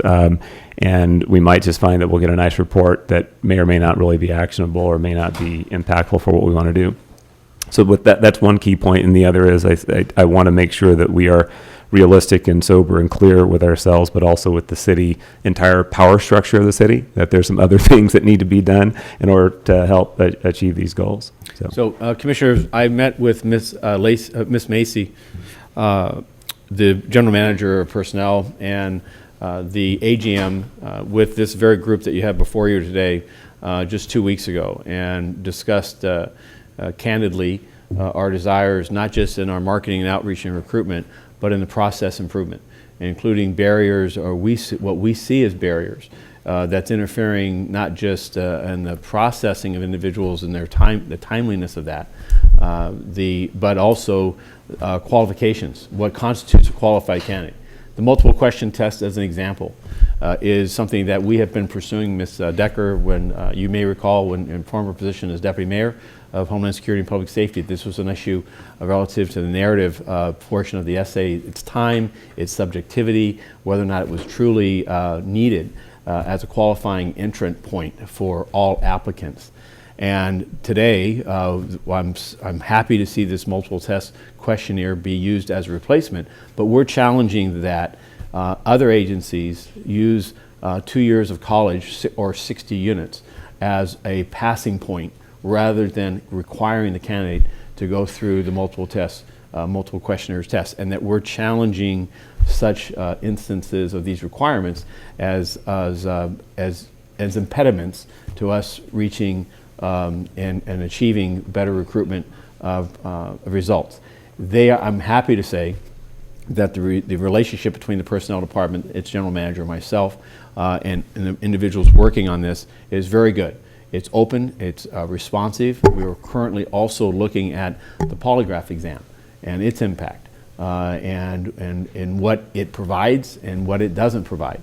And we've asked for more specific examples of the personnel department's belief that that is a necessary item on all individuals versus doing it as an ad-needed basis. So let me assure you that this team, using not just the analytics of CRM, but an awareness of what actually is occurring in each of the process, including interviewing and talking with recruits themselves, both those that have passed and those that have not, is making every effort to pull this fishbone apart and identify efficiencies and means of improving the stated goals that we have. And I look forward to not just achieving those goals, but surpassing them, and for this organization being a leader. I hear your air of skepticism.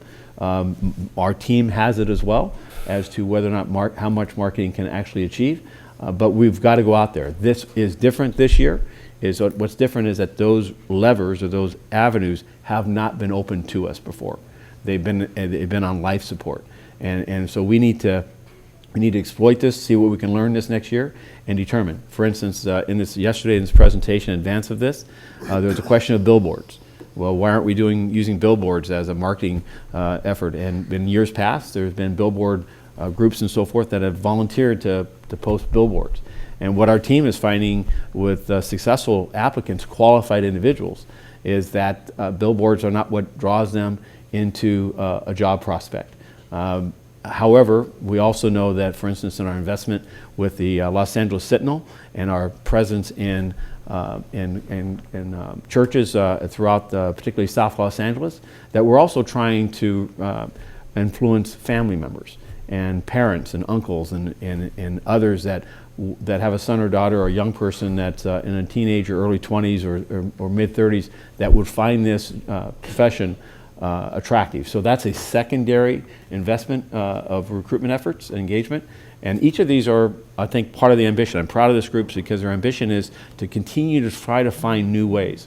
We've re-energized the group with new and I think people who have a fresh set of energy in the recruitment and outreach and engagement, particularly for these targeted diversity groups. So I'm optimistic with some skepticism that we're going to achieve our results. Are you optimistic as well? You mentioned the personnel department being open and responsive relative to the responsive element, because what's needed here, in my opinion, is a partnership throughout every corner and level of the structure, right? So ideally in the next report, we'd have someone from the personnel department potentially join the conversation also to address their perspectives on areas where we may not have achieved the objective that we're looking for, or the ask that might have been made there. That might be helpful as well.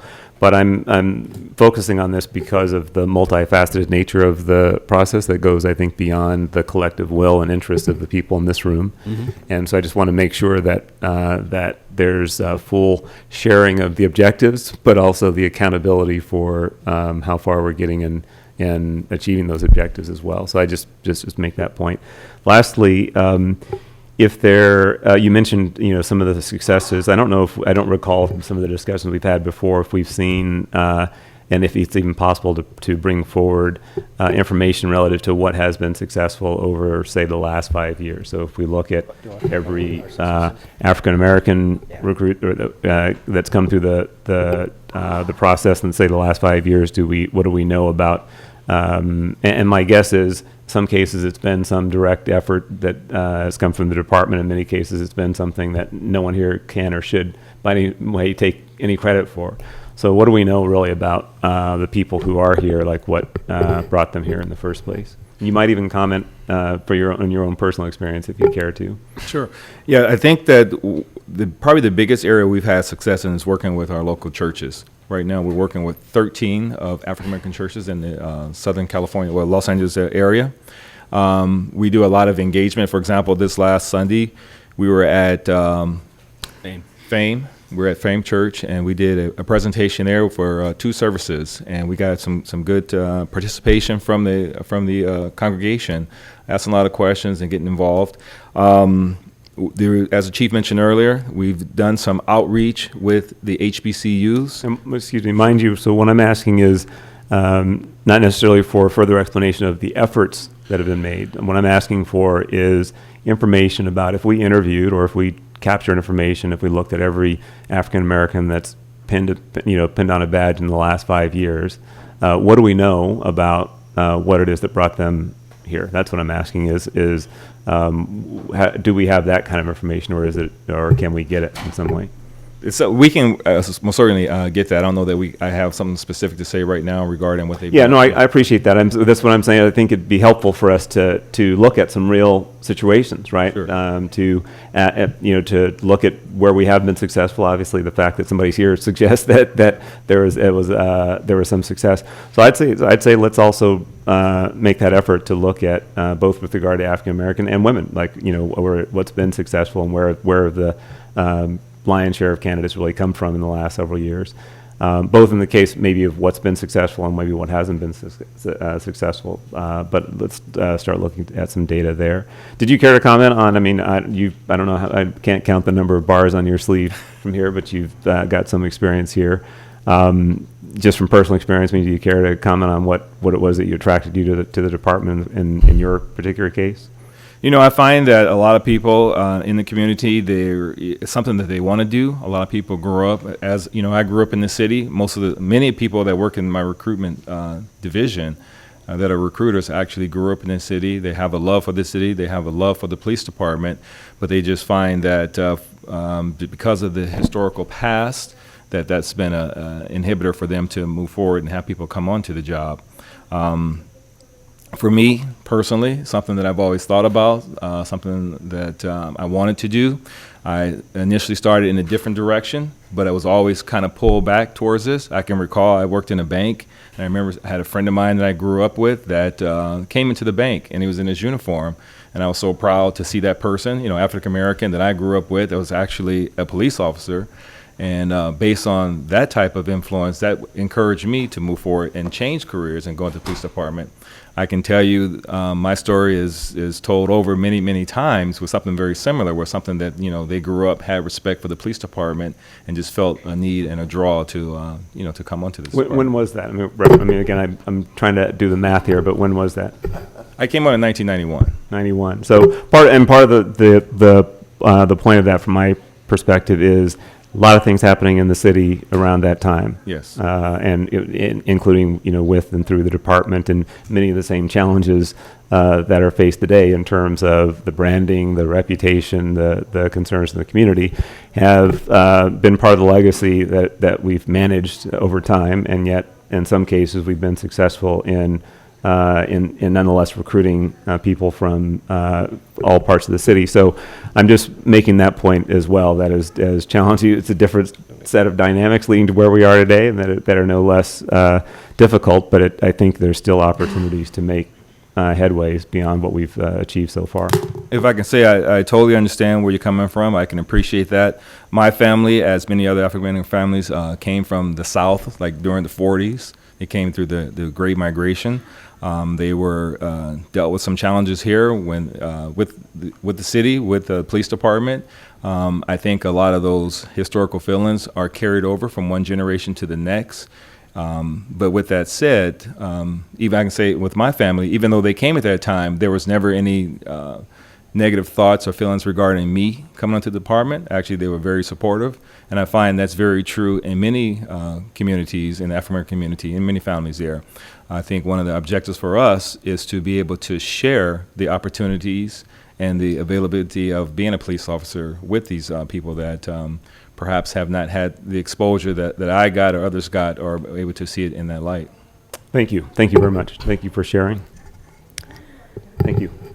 Commissioner Golden? Thank you. I want to echo my colleagues' great interest in this, and particularly in recruiting more people of color, but specifically African Americans, women, and specifically women of color and African American women, and appreciate the work on that. And I remember, I participated with Matt Johnson in a couple of meetings with a group of foundation executives to try to push this idea a couple of years ago. And I know there have been so many one-on-one meetings with these foundations and additional presentations to try to get them to support this. And I know it's taken years, not to mention all the work you had to do with the personnel department and others. And so I just want to thank you and congratulate you for getting this far. It really has taken too long, but I know that you've done everything you can. And I think part of it was, I share the skepticism of my colleagues in general, just about marketing efforts and recruitment efforts. But I know that you all wanted to move ahead 2 years ago when we first started presenting this to foundations, and it was their skepticism that really slowed it way down, and they had very high expectations for wanting to see very specific plans, absolute best practices, all the data, which I appreciate. But I also just want to urge us to move forward. As the chief said, we've got to get out there. So I think we need to balance doing it as well as possible with getting it done quickly, because what we're facing is a very rapid rate of attrition, particularly among African Americans, that worries me, and I know all of us. So I appreciate the effort to just move forward and do something quickly. And I also appreciate the work that the mayor's innovation team did a lot of work on this, and you guys have continued to do work in terms of identifying opportunities where implicit bias can enter into the process and trying to eliminate barriers to applying and getting hired, particularly for the communities that we are most interested in engaging. And I don't want to, you all, thank you for asking the questions you did, and you addressed most of my questions. I don't want to take up more time here, and I'm glad that there's a subcommittee that's working on this. And so just encourage the subcommittee to, again, we don't need to do it right this minute here, and I don't personally need to know all the details, but I would love to know that the commission and the committee is aware of some of the specific items that the department is prioritizing in terms of interrupting that relationship between implicit bias and behavior and decision making, and also some of the specific ways that we're reducing barriers. Given that I know this funding only gets us a certain amount, so I know it's not everything. So I imagine you have a priority list. Again, don't need to go into it here, but just encourage the committee to know that, and I will have faith that we collectively know it, and that it is our estimation that is good, and that some of the skepticism is addressed, ideally without slowing down the process. Thank you. Madam Secretary, how many public comment cards do we have on D? We have 5 cards on D. And on E? 5 cards on E. Are they the same individuals? 4 are the same on both. So as to those 4, you'll get 4 minutes instead of 2. Okay. And could you read off the first? The first 4? Yeah. Please. Michael Novick, Adam Smith, Jamie Garcia, and Sahara White. And do these individuals all have multiple cards or just one? I'm sorry. I don't know which individuals put in for both. Oh, these 4 have cards on D and E. Oh, very well. So Mr. Novak? Oh, sorry. Then Mr. Smith, you have 4 minutes, sir.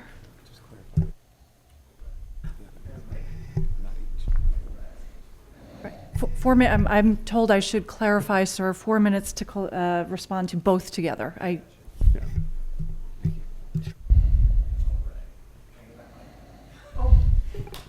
Apologies. If we have to listen to you all carry on exhaustively, you can at least put us on the mic. So you all talked about the presentation was very broad, but the chief here did provide an idea of like itemization, if you will, for this $350K. including the CRM, the Candidate Recruit Management Program, to get it working faster and better quality. You talked about the $100,000 going to Instagram and Google ads, collaborating with the personnel department for targeted marketing. What else? Modernizing the exam process, those multiple choice tests. I hear that. But I just wanted to note that the report that you'll actually be approving, that Chief Moore signed, not this chief, talked about funding sources will be used to host events, provide vital training and mentoring to various groups in the community and at various venues that target diverse community members, etc. So, as someone that's been to events before, I know that those can cost a lot of money. And so I guess Mr. Bonner and Ms. Decker, I'm asking, with all any due respect to the two chiefs here, which one's telling the truth about which way the money's going to go? Because this presentation didn't talk about any venue rentals or events were being hosted. So I guess when you approve this, just, maybe go to sleep with that tonight, that all of this was wasteful.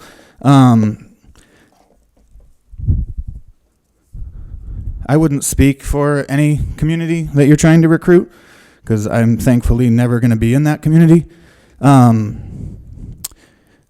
But, you're up here talking about the recruitment of the African American community. And one of the things we always bring up is these meetings being here. Like, why aren't you having this exhaustive conversation in the black community if you're talking about recruiting them? And I wonder if maybe, Metro Division, for example, arresting and pulling over black people at 5 times their population share might have something to do with the recruitment problem.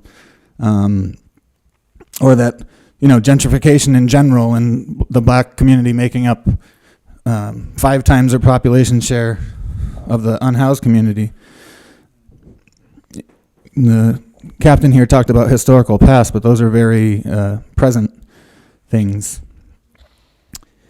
What else was I going to say? Oh, where's Steve? $100,000 from the foundation that he sits on the board of, and he didn't show up today. I know that you all have different,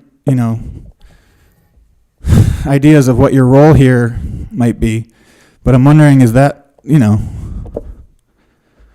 not a conflict of interest?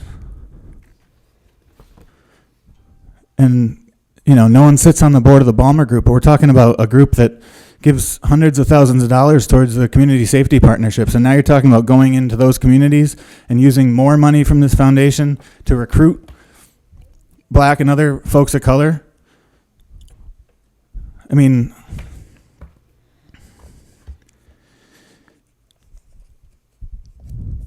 the Weingart one is just ridiculous, but all of these donations are ridiculous. You had this hour-long presentation, you asked all your questions, and the report that you're going to approve doesn't even talk about any of the shit that these guys just said. Congratulations. Ms. Garcia? And you have 4 minutes.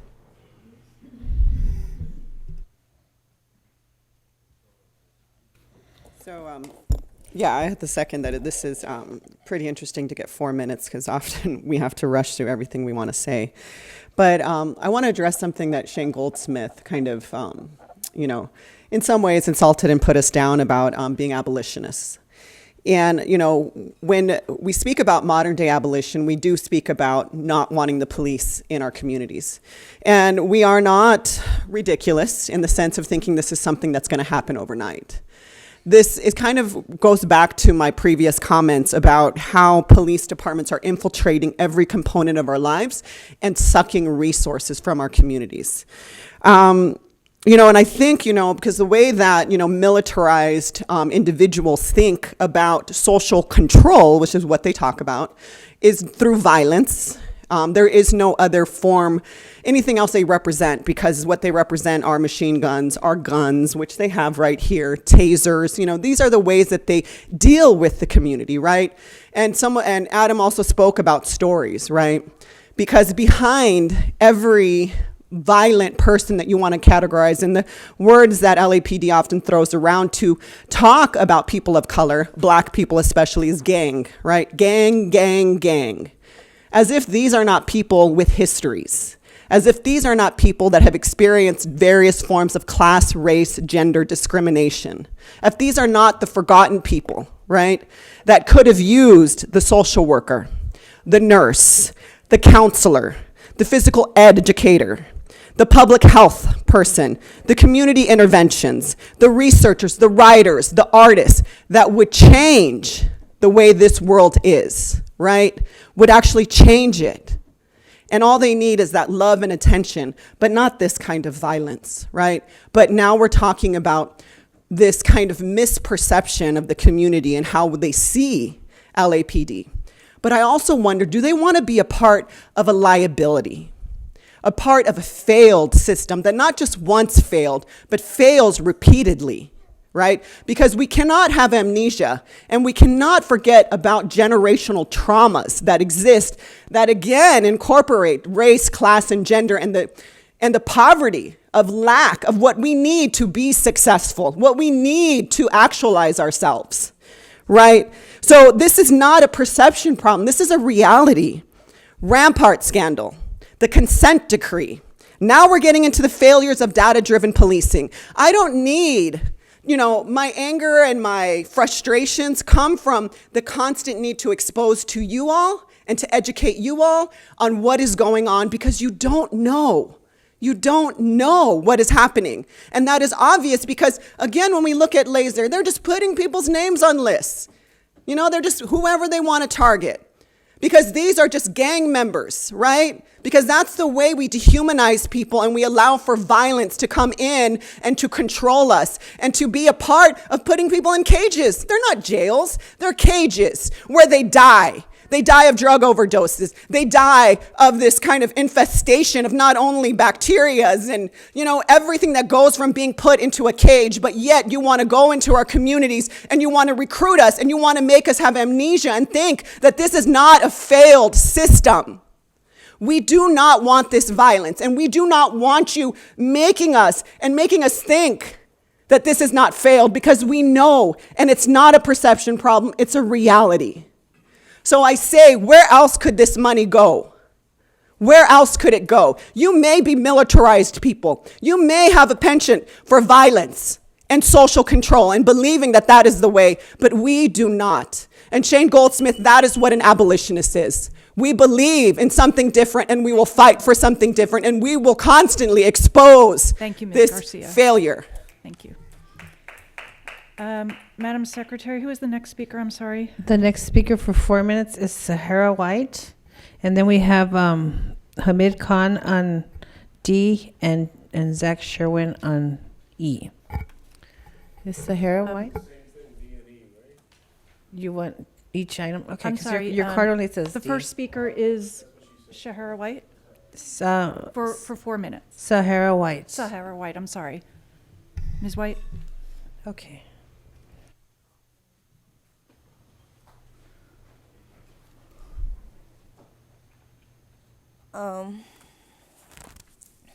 I say forget the diversity right now, because that's obviously some bullshit to act like you're trying to reform. What you gonna do, target and hire vulnerable people and teach them your same bad habits? You trying to go to college campuses and recruit specifically people of color so you can try and throw them off their path of achieving possibly a degree in the medical field, for example. Instead of the community getting a real certified nurse and doctors, you rather give them officers with 8 hours of training per year, which probably are 5-minute videos you watch and click through to complete. It's not like you need to go to school or attain a degree to become an officer. You guys are picking and choosing what matters most. You don't pay for your gym membership before you pay your rent, meaning you don't spend money on things you want versus what is needed most. The core problem is you guys are too violent. You are supposed to be here to soothe and protect our people, not bully us around and murder us. Earlier he mentioned most important is repetition, but you stay repeating the same mistakes. The mistakes you are supposed to have training for. You are more worried about selling your brand as an officer than you are practicing being an officer. The logo up there says to serve and protect. It's supposed to be serve and protect for our people, not It's supposed to be for our people in the community, not to serve and protect your white supremacy. Thank you, ma'am. Mr. Khan, I think you're up next, sir. Was there just one card submitted? Yeah, and I just put D because I thought it was for both, so anyways. He wants to speak on both. I'll give you the 4 Great, minutes, thank sir, you. if you want it. So, we've talked a lot about the militarization of policing over the last several years as well, and this is a classic example of when we compared with the actual Department of Defense, that what does it mean for a department to have economic power, political power, structural power, and the whole cultural narrative that they weave constantly over here. One of the things that needs to be lifted is the role of private donation and the private money.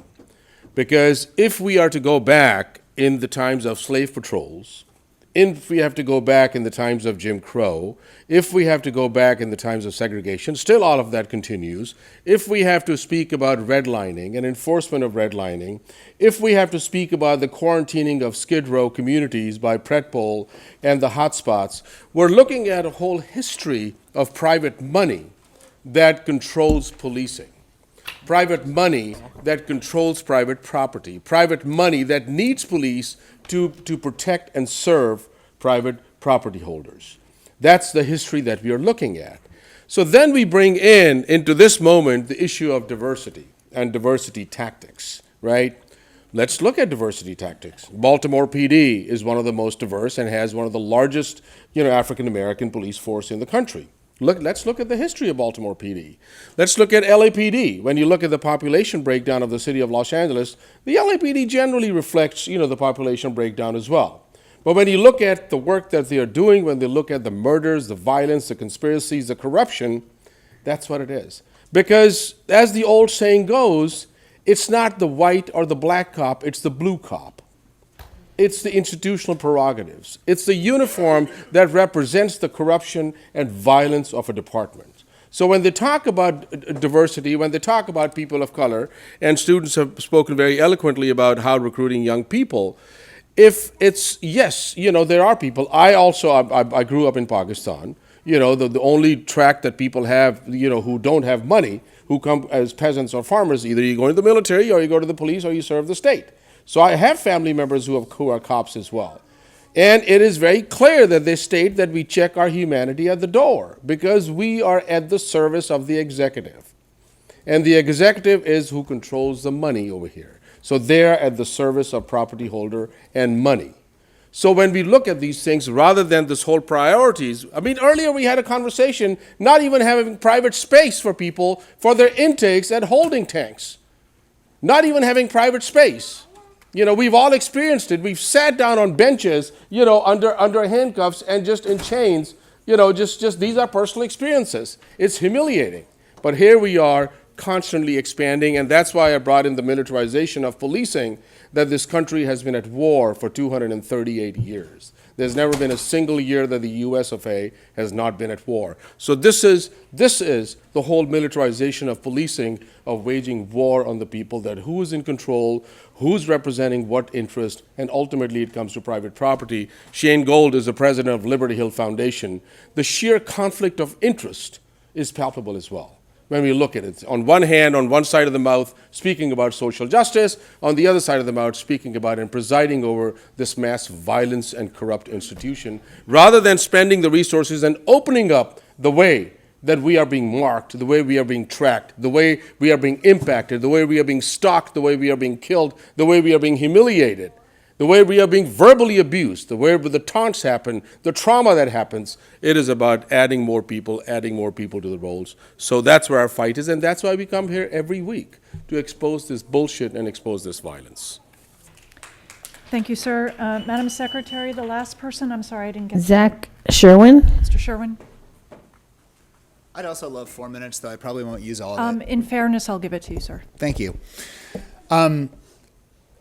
I'm opposed to both the Ballmer grant and the Weingart grant, but that Weingart grant is especially egregious. A previous speaker brought it up, but just to say it, you're an oversight commission.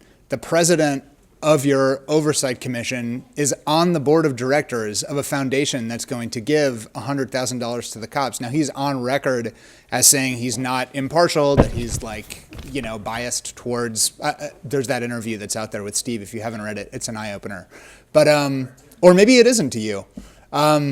But it's so blatantly a conflict of interest that it just like, it's difficult to wrap my mind around. And I think on those merits alone, like it's incumbent on you to not let at least this item 2E go through. I mean, let alone all the arguments that are being brought up again and again by speaker after speaker. But on that alone, the conflict of interest is so blatant. I will just say that I went to the Weingart Foundation's website and looked at the grant page, and it speaks to their core values. And core value number 1 is treating people with dignity and respect. And even if you can't smile in recognition, I think everybody up here, including you, knows that Steve does not treat people in this room with dignity and respect. I understand you can't react to me with your face or your body language, but look inside yourself and know that that's absolutely the case.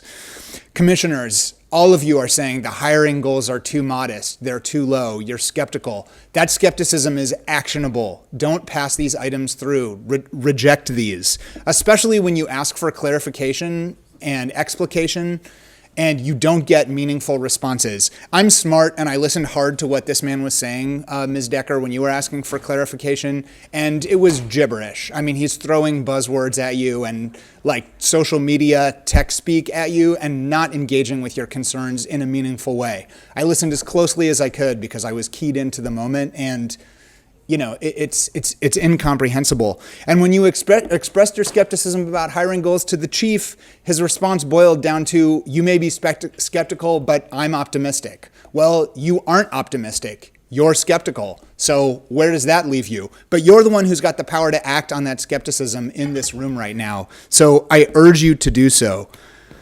And finally, I will just say to Mr. Bonner and especially to Ms. Goldsmith, when you ask questions that push back against these things, I noticed in both of you a sort of a chuckling, almost like an apology for the question that you're asking, and sort of explaining and saying like, I'm not asking because, or I don't mean to imply that anything's nefarious or problematic. You don't need to apologize and explain why you're asking questions. It's your job to ask questions, and I just want to tell you that as a community member observing your behavior up here on the dais, it smacks of a deferentialness that I think that an oversight body should not be displaying. There's so many reasons not to let this thing go through, and while I'm not optimistic, like the chief is, I hope that you won't vote for this. Thank you. I have a question for the city attorney. A number of members of the public indicated that there was a conflict of interest. I'm not aware of any, but I'd like to ask you with respect, Mr. Soberoff's not here today, but can you advise us there if are there's two anything things. impeding us One, moving Mr. forward? Sobroff's not here. If he was here, he would have to recuse himself. The second thing is that the actual acceptance is done by the city council.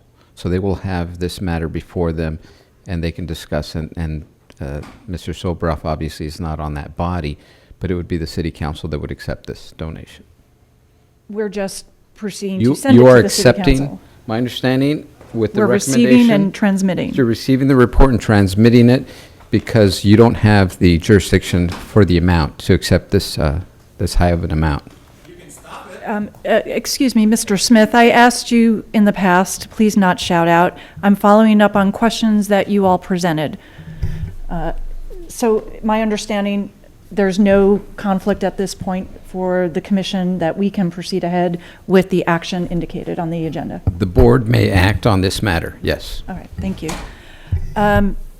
With that, the recommendation, as stated in the agenda, is to receive and transmit the report to the mayor and city council for acceptance. I would amend that to say that the department is to work with the recruitment committee or subcommittee, I forget which it's called, the recruitment committee in developing the plan of action. Yeah, and just to clarify or make sure we understand the motion, because as you've stated, I think all we're doing is authorizing this To transmit to proposed the city donation council. to be transmitted to the city council, and the expenditure of any funds and the implementation of any plans is something that's still going to be subject to further conversation along the lines suggested in your motion. Further oversight by this body. Is that correct, Mr. Tiefenk? We have that authority, correct? Oh, certainly, ma'am. What I would, again, I think in your motion, making it very clear, is that you're recommending you're accepting the report, transmitting to the mayor and city council for their final acceptance in accordance with the administrative code, and you're directing the department to work with the recruitment subcommittee of the commission to develop the expenditure of the funds. Correct. That's the motion on the table. Is there a second? All in favor? Aye. Aye. For clarity, that was for D and E, a joint motion. Any member of the commission have any issue with that? Okay. All right, D and E passed 3-0. Moving on the agenda to item 2F, the department's report relative to ethics enforcement section quarterly report. Captain Vargas? Any questions? A couple, yeah. Hello, Captain. Can you give us a brief overview? Yes, And ma'am. Chief, good morning. Good afternoon, ladies and gentlemen. My name is Captain Alex Vargas. I'm the Commanding Officer of Special Operations Division, and I'm here to answer any questions you may have regarding our quarterly report. And would you introduce your colleague as well? Yes, ma'am. Next to me is Deputy Chief Debbie McCarthy from Special Operations Division as well. Or You're welcome. Professional standards. Professional standards, yeah. Captain, could you give us a brief overview, sir? Yes, ma'am. So I'm here to present the quarterly report for the first quarter. We have done 18 integrity tests. About 2/3 of them were random, and 33% were specific. That's a number of 12 to 6. We had 12 passes on the integrity test, 1 failure, 14 attempts, and then 1 result is pending. For the personnel complaint intakes, we had a total of 18 as well. 17 passes, 1 pass with comments, none of them are pending, and no failures. That's a total of 36 total tests for the fourth quarter. For the breakdown of the passes, that's 80%. Failures, we had 3% with 1, and pass with comments was 3 as well with 1, and then 1 pending. I'm new to SOD. I've been there for about 2 months now. So I did ask for a breakdown for the past 3 years of a breakdown of our tests, and going back to 2016, just to be a comparison from what we have this quarter to the last. And so with the 80% passage, it's in line with the 78% passing for the past 3 years, with the low of being 73 in 2016, 86% in 2017, and 75% in 2018. So we're in line with that number. For the failures, we've had in the past 2016 to 18 a 5% failure. And for this quarter, we've had 3. So that's also in line with that as well. And in the past with comments, 1 with 3%. And for the 3-year period I discussed earlier, it's about 5% as well. Any questions on those topics, ma'am? Commissioner Bonner will ask some Sure. Good morning. First of all, since this is a report, I think we've maybe seen one of these in the past, 1 or 2 since I've been here, so I'm still getting somewhat familiar with them. And it's my understanding that some of these tests originate in different ways. Sometimes there's a specific request, or there's something that's referred, and in some ways, or in other cases, something else causes someone to decide they need to proactively take a look. So my question is about Table 4 on page 6 that sets forth the number of tests by misconduct category. And the question really just is, when I'm seeing that with regard to constitutional policing, stops and searches and seizures and so on, there was 0 tests in those areas. Can you just put that in some perspective and kind of explain, since they're areas that we talk a lot about in other contexts, and we have other reports that identify issues of concern in these areas. Can you just explain why there's no tests in those areas? Yes, sir. So we, again, in looking at the 2016 to 18 numbers, those fall in line with these numbers that we have as well. And obviously, through every quarter, we will explore different areas we want to focus on. But we try to look for trends and patterns through disciplinary issues that we see and try to match those up. So in 2016 through 18, if you look at the breakdown of these intakes and stuff, I would say for neglected duty, that seems to be the number that we focus on the last 3 years as well. So we try to pair up with those numbers historically that we've had. And Captain, if I can, Chief McCarthy, can you talk about the why in the constitutional policing stops, seizures, and searches? What are there particular issues or challenges in randomized operations as far as integrity checks on this, or what is the essence of why we chose neglected duty, discourtesy, and complaint intake in relationship to the... Well, I think what Captain Vargas is trying to say is typically we look at what the patterns and trends are and we go with the patterns and trends. We have started to do intakes on bias policing complaints because we used to do just complaints, whether someone took or did not take a complaint, and we've made the essence of those complaints bias related. I don't know why they don't fall under there, but we have made those complaints bias related to see if people are taking complaints regarding bias. In terms of other issues, I'm not sure, on page 6, what was the category? I'm sorry. What was the title of the category? This one here. I can't see it, you have to read it. Yeah, number of tests for misconduct. So, in terms of related to specific issues with stops and other issues of bias-related activity, what we do is we look at, there's a number of ways we get these. We get them from outside the department, inside the department. We review personnel complaint face sheets for patterns and issues, and then we set up tests for those kind of issues. So if they come to us, we do that proactively. We do that in terms of tests at the desk, tests in the field, and we'll have to look at how we're categorizing those, because I know we do some. And I'm sorry I'm being a little ambiguous because some of this we'd have to talk about in closed session. Yeah, okay, fair enough. But I think, hopefully you get my point that yes, no, absolutely. To me, it just looks funny, and I'm saying this as from a layperson's perspective, that a lot of the conversation that we have, a lot of the reports that we've received from the IG and others relate to these areas, these issue areas.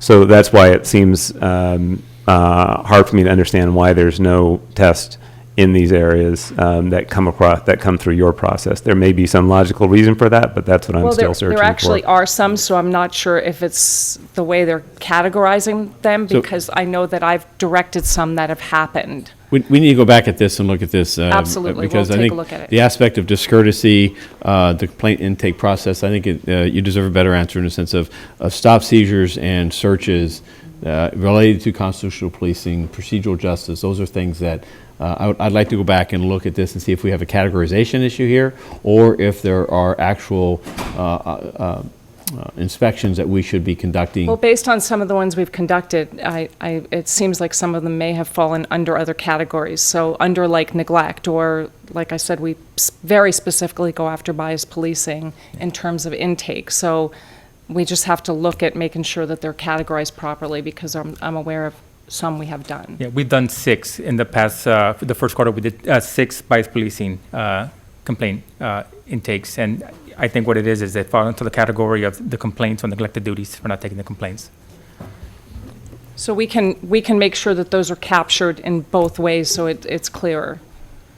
Okay, well, just subject to any other questions or comments from the other commissioners, my request, I think, would be to put this over and subject to maybe coming back with a little more explanation, really, as to how we make the proper sense of the data as it's presented. Yes, we can do that, As and the then chief if you has have further suggested. questions, So we can let's, cover let's them in. put this over for a week. I did have additional questions, and sorry, my technology failed for a moment, so thank you for taking over, Commissioner Bonner.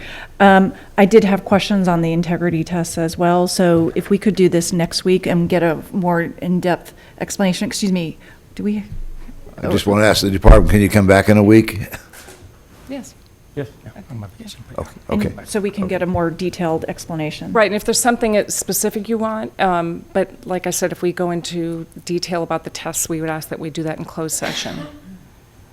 Right, And but yeah, I sure. think to answer Commissioner Bonner's question about where are No, the absolutely. We can do that. categorization, yes. And it may come to some time where that may be appropriate as well, but at least the current questions are about what we can talk about in the public presentation, and then Yes. we'll understand if we need to take anything up in closed session.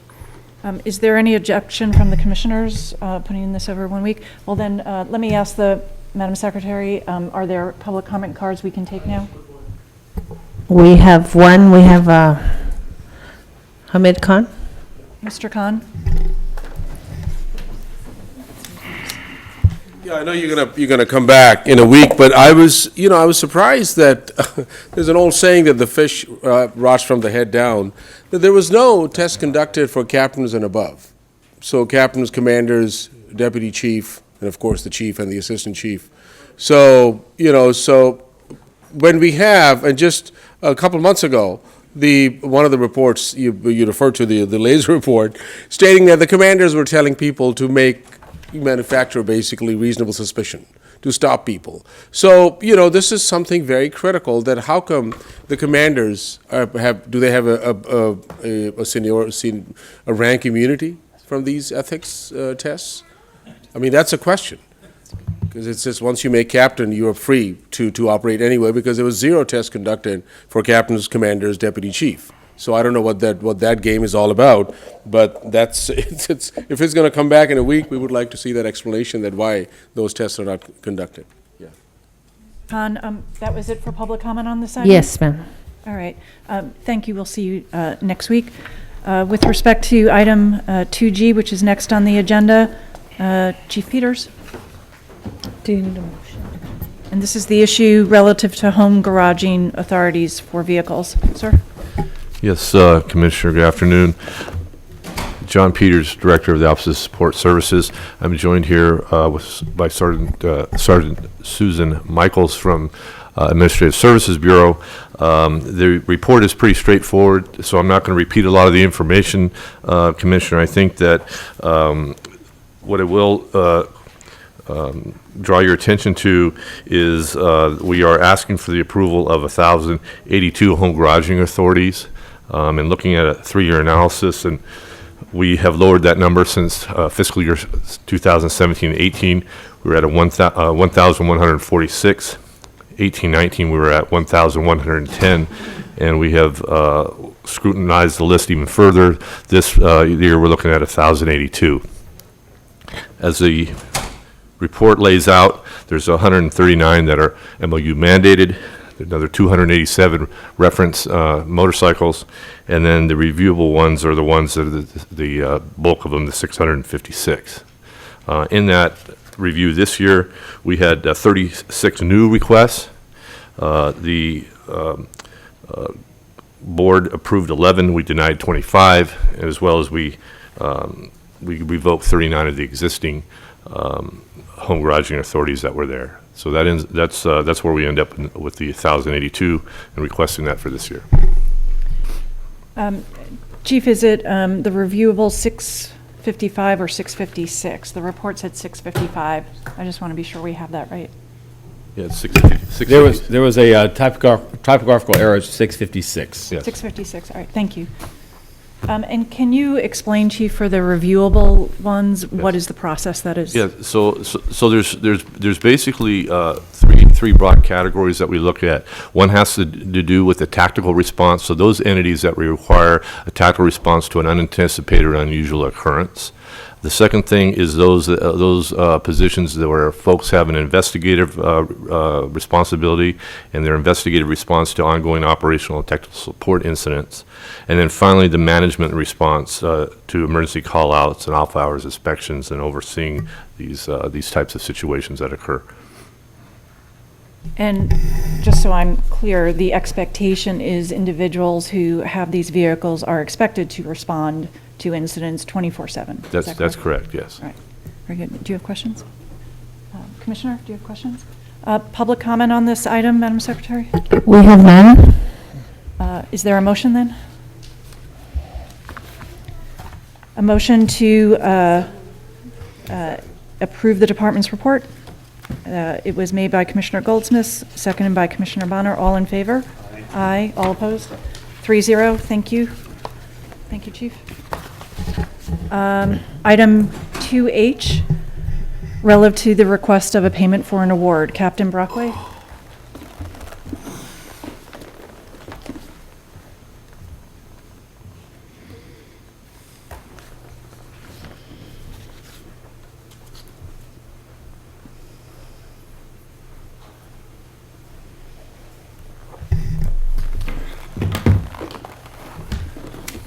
Good afternoon, Commission. Good afternoon. Mr. T-Fank, Carl Silligero, Ms. Silva, and Chief Moore and Inspector General. Thank you for having me. With me is Commander Alabrada. He's the Assistant Commanding Officer of South Bureau. Sir, anything? So we are here to... Yeah, my name is Billy Brockway. I'm the Commanding Officer of South Bureau Homicide. We are here to request the Police Commission to approve and review a special reward payment of $75,000. The $75,000 was utilized to identify, apprehend, arrest, and convict a homicide suspect. A quick rundown on the homicide. Back in January 10th of 2015, our victim by the name of Jose Escobar and his friend were in the area of 59th and Crenshaw collecting cans. A suspect walked up to them and made a statement of, "Where are you from?" and fired numerous rounds at the victims. Mr. Escobar was struck and he passed away.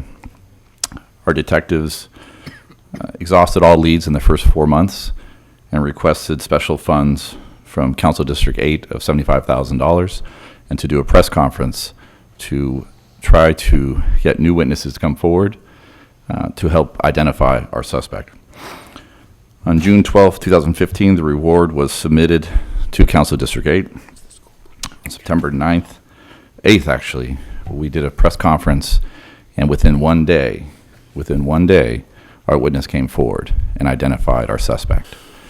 Our suspect was subsequently identified, apprehended, arrested, and went to trial. The suspect was a 32-year-old gang member from Los Angeles, and he was convicted on January 17, 2019, and sentenced to 106 years in prison. So I humbly request that the Commission approve this $75,000 allotment to pay our witness. Any questions? Thank you. Are there any questions from the Commission members? No? Are there any public comment cards on this item? We have none. We have none. With respect to this, I'll move that the Commission approve the Department's report and transmit it to the Mayor and City Council. Seconded by Commissioner Goldsmith. All in favor? Aye. Any opposition? No, it passes 3-0. Thank you. Thank you. Thank you. Next up, item I, the Department's report relative to grant application and acceptance of the award of an ABC grant. Captain Lee? Good afternoon, Captain. Good afternoon. Can you identify yourself and just give us a brief overview of this item? Yes. Good afternoon, Commissioners, Mr. T-Bank, Chief Moore, Mr. Smith. I'm Captain Cynthia Lee, the Commanding Officer of Detective Support and Vice Division. With me is Sergeant Lee Garcia. He's the officer in charge of the ABC unit. In front of us today, we are requesting the acceptance of a 2019-2020 Operation ABC grant. We have been the recipient of this grant for the last 24 years. This grant provides, or will continue the funding for the citywide implementation of Operation ABC, which is a comprehensive enforcement and prevention effort to identify disorderly outlets, reduce ABC incidents, violations, alcohol-related incidents, and it allows for the salary payment of the unit has 2 sergeants. One is paid for by the department. This grant allows for the second payment of salary for the second sergeant. They assist in helping vice units. There's a task force with planning department, building and safety, fire department, LA County, public health, city attorneys, citywide nuisance abatement. And they provide training to over 32%. There are about 6,300 ABC licensed locations in the county, and 32% of those are in the city of LA. So they provide STAR training, which is a standardized training for alcohol retailers to get everyone on board on what they should be doing, the do's of don'ts of having the ABC license, and just doing a lot of enforcement and education. And so I am asking that the board allow us to accept this grant so that we continue doing what we're doing. Thank you, Captain. Are there any questions from commissioners? Just one, and this is, I'm familiar with the grant, and me having had oversight of ABC for some years. What I don't recall was how much of the work is done in connection with the task force, jointly with ABC and other departments versus solely within the department. Sir, excuse me. Good afternoon, sir. We conduct at least one multi-agency operation each month, and we do other smaller operations with ABC, so I work with them fairly often. But if you were adding it up, I mean, is the lion's share of the effort that will emanate from this grant, is the lion's share of the effort in connection with the task force, or is it primarily LAPD personnel? It's primarily for LAPD personnel, sir. Thank you. Commissioner Goldsmith? Are there public comment cards on this item? We have none. In that case, I will move to approve the department's report and transmit it concurrently to the mayor and the city council. Is there a second? I'll second. There's a second. All in favor? Aye. Aye. All opposed? None. It passes 3-0. Thank you very much. Thank you. Chief? Good afternoon, Commissioners. Relative to my weekly report of significant events as well as crime and personnel strength numbers, in regards to this last week and this significant events, probably the most striking was our efforts in addressing the rumored ICE operations, ICE as an organization, Immigration Customs Enforcement, and their enforcement sweeps that were rumored to be occurring here in the Los Angeles region as well as other major metropolitan cities across the nation. I joined with Mayor Garcetti on Friday to put together a video, a short vignette relative to reminding all of our community members their rights and the aspect of the role or lack thereof of the department in regards to these rumored ICE operations. We wanted specifically to identify that we would, as a department, play no role in the ICE operations that were, again, being projected as to occurring beginning this past Sunday. We have seen over this last couple weeks an increased level of apprehension on a number of communities here in Los Angeles, and both in press accounts as well as in advocates that we continue to have open and ongoing conversations with.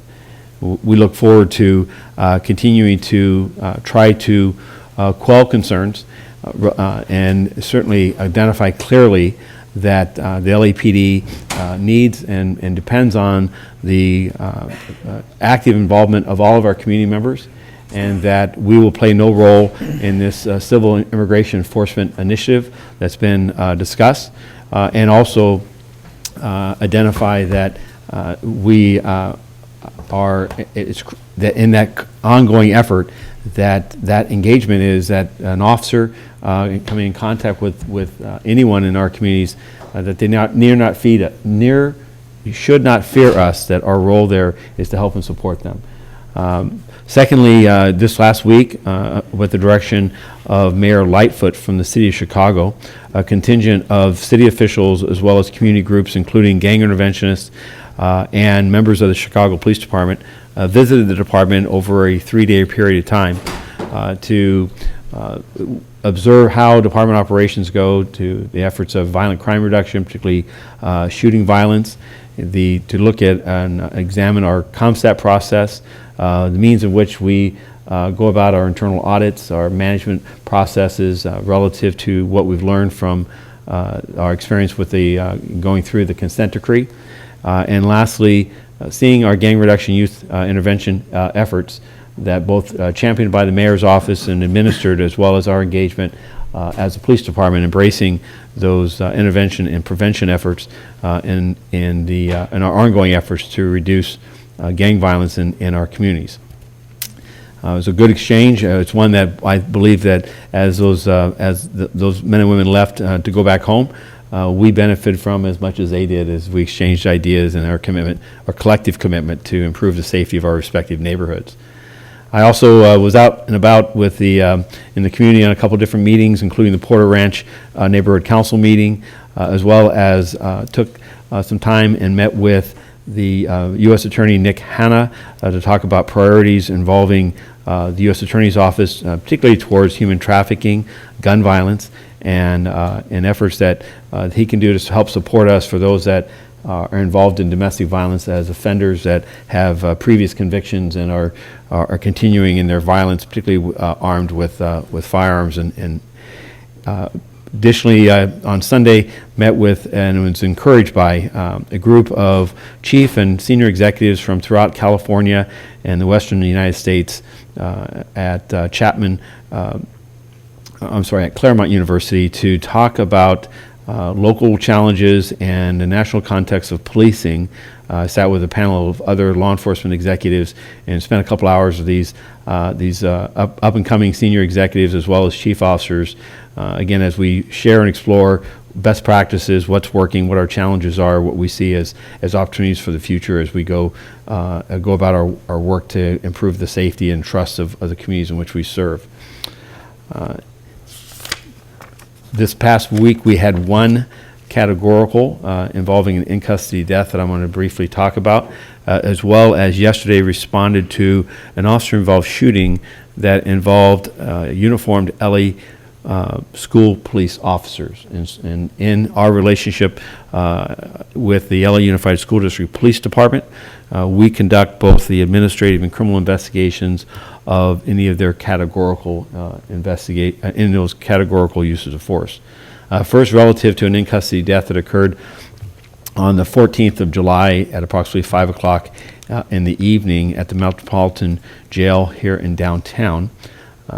Individual, male Hispanic, 57 years of age, and I'm not identifying him as his family. We're still efforting to locate and notify his family of his passing. But this individual had been arrested on the 12th of July at about 4:30 in the afternoon by Central Area narcotic officers. They arrested him for possession of a controlled substance, and he was booked and housed at the Metropolitan Jail section. And approximately 5 o'clock on the 14th, an officer assigned to Custody Services Division was conducting cell checks when he observed an individual seated but unresponsive in his single-person cell. The officer entered the cell and contacted the individual who remained unresponsive. The officer and additional Metropolitan Jail Section personnel initiated CPR and notified the LA Fire Department, who responded. LA Fire Department personnel, as well as our personnel, were unable to revive the individual, and at 17:29 or 5:29, it was determined that this individual was deceased. There was, at this preliminary investigation, there was no evidence of a suicide, and there was no force that has been associated with this incident. Force Investigations Division responded, as is customary, to assume the investigative responsibility. The Family Liaison Unit has also responded to this event in an effort to locate this individual's next of kin. And the Office of the Inspector General was also notified and responded. And this information I have at this point is very preliminary, but those are the facts and circumstances as we know them today. Relative to the officer-involved shooting involving the LA Unified School District, it occurred on the 15th of July at approximately 11:10 in the morning. At that time, uniformed officers of the LA Unified School District Police were flagged down by a victim of a theft. That victim was in a pickup truck and was chasing the individual believed were the theft suspects, who were also in an additional pickup truck. This occurred in the area of 86th Place and Main Street. One of the individuals later identified as Mr. Ever Quintella, and a second individual by the name of Mr. Brandon Zavala, and the victim, identified as Mr. Donald Ray Jones, reached the intersection of 86th Place and South Broadway. Both vehicles attempted to conduct a U-turn, and when they did so, the police officers, this uniformed school police officers, attempted to intervene by blocking the intersection and exiting their vehicles. Mr. Jones, the victim, stopped his vehicle, but the other two individuals in the other vehicle did not. Instead, the driver, Mr. Quintella, attempted to drive reportedly between the driver's door of the officer's vehicle and the southeast curb of the intersection, resulting in an officer-involved shooting. Mr. Quintella was briefly treated at the scene by LA Fire paramedics and then transported to a nearby medical center where he received further treatment for 2 gunshot wounds. He was later released from the hospital that same day without having surgery and was booked at the 77th jail for assault with a deadly weapon. One of the 2 involved officers was transported to a nearby hospital where he was treated and released with a fractured leg that he sustained during this incident. As I said, Enforced Investigations, as is our protocol and agreement with the LA Unified School District, responded and is handling the administrative and criminal investigation, and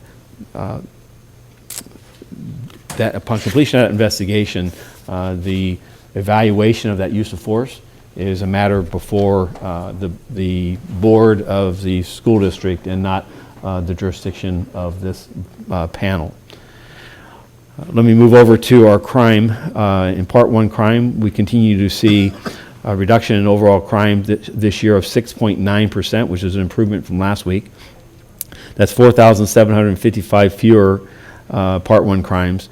Of that, 668 are fewer violent crimes, and we continue to have a reduction in year-to-date in homicides, with 134 homicides this year-to-date versus 144 last year. That's as of this last Saturday. Our challenges continues to be in the area of the area of increases in victims shot. That number has remained about 45 additional victims shot this year versus last.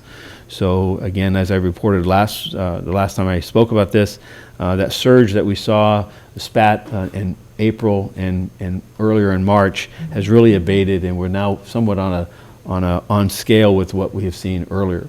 However, I will say that even though these numbers are encouraging, we still have far too much violence and far too many shooting victims in this city, and our efforts to work with our communities and build trust and lower the instances of violence is ongoing.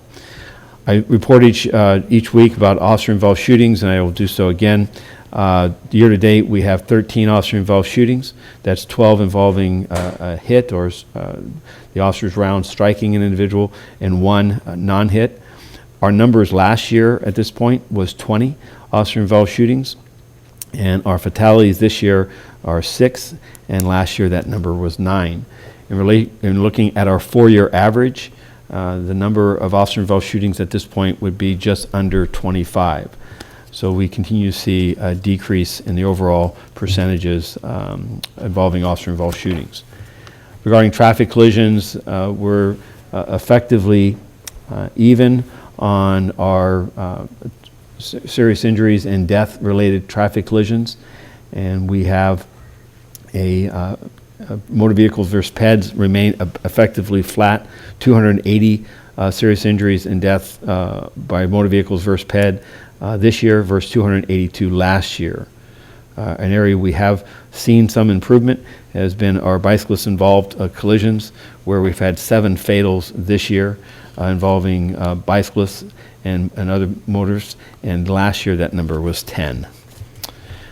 Finally, moving over to our personnel strength, we are currently at 10,026 sworn department personnel, 2,952 civilian personnel, and 385 reserve officers. We just started a new reserve academy here in the last week and a half, and we have 1,484 cadets in our cadet posts. And that concludes my report, and I'm happy to answer any questions the board might have. Questions from the commission? No? Public comment cards? We have 2 comment cards. We have Jamie Garcia and Hamid Khan. Ms. Garcia?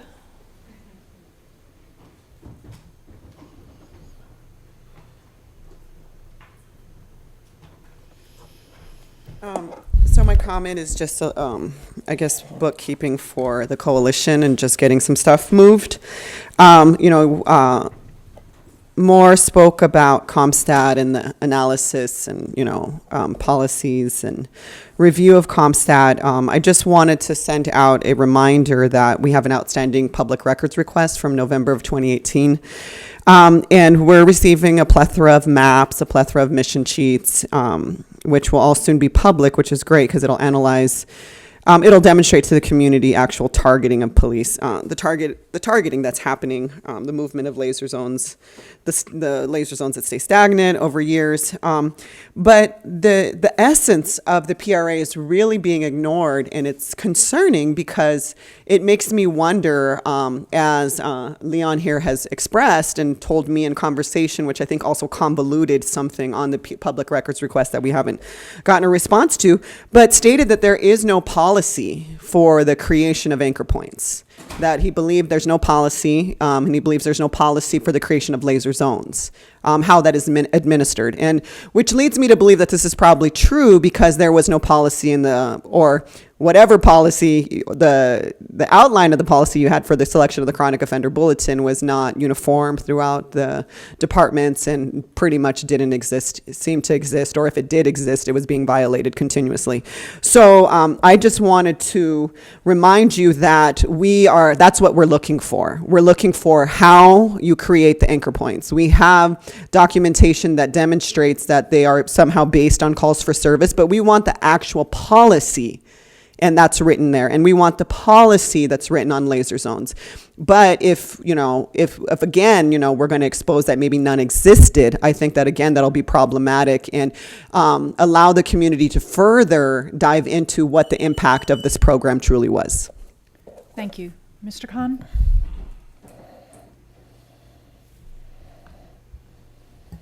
Yeah, I just want to pick up where Jamie Garcia left as well, but on a similar note for Michael Moore.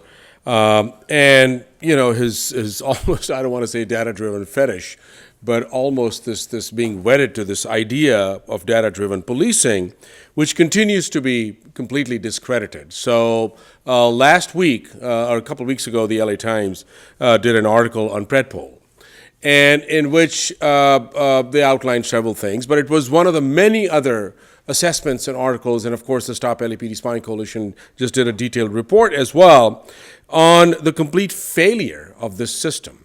And I want to read you a quote from the chief executive of Predpol himself, Brian McDonald, said that, and I quote, that the software was never intended to be the solution to reducing and preventing crime. Okay, so this is clearly stated by the chief executive of Predpol. And he goes on to say that it's virtually impossible to pinpoint a decline or rise in crime to one thing. And then he says, going back to Mark Smith's audit, that I'd be more surprised and suspicious if the IG found Predpol reduced crime. So now this is coming directly from the chief executive of Predpol itself. I know that there was this debate on April 9th and April 12th. At one point, Dale Bonner, you mentioned that why don't we put it on pause? But of course, Moore's not going to do that because this whole idea of data-driven policing is really a facade. It really, really is a facade. And it's really a waste of time because Palo Alto has gotten rid of it, and this is coming from the newspapers. Rio Rancho, New Mexico, has gotten rid of it. Hagerstown, Maryland. So there are numerous police departments who've gotten rid of it, because it's costing money. And they are not seeing anything of value in this program. But somehow, and I know now we are twisting it around and moving into precision policing, but Predpol has to stop. It is completely a waste. It does nothing. Thank you, sir. And the CEO itself is kind of just saying like, well, I mean, if it reduced fine, I'll be surprised. So Thank you. think about it. We'll move on to item 4 then, public comment. Are there public comment cards? We have 5 comment cards. We have Kimball Jemison Diener, followed by Zach Sherwin, John Avalos, Jamie Garcia, and Hamid Khan. Sir. Hello. This is my actual first time speaking before you, but I have a question. I don't understand what's going on. Why am I under this surveillance with the police department when I've never had any gang affiliation, never been arrested, have no criminal record, no ties to any terrorist groups of any kind from the study and research that I've done. I understand that it's LAPD working in conjunction with other organizations, be it police, community policing, DARE, and all these other programs.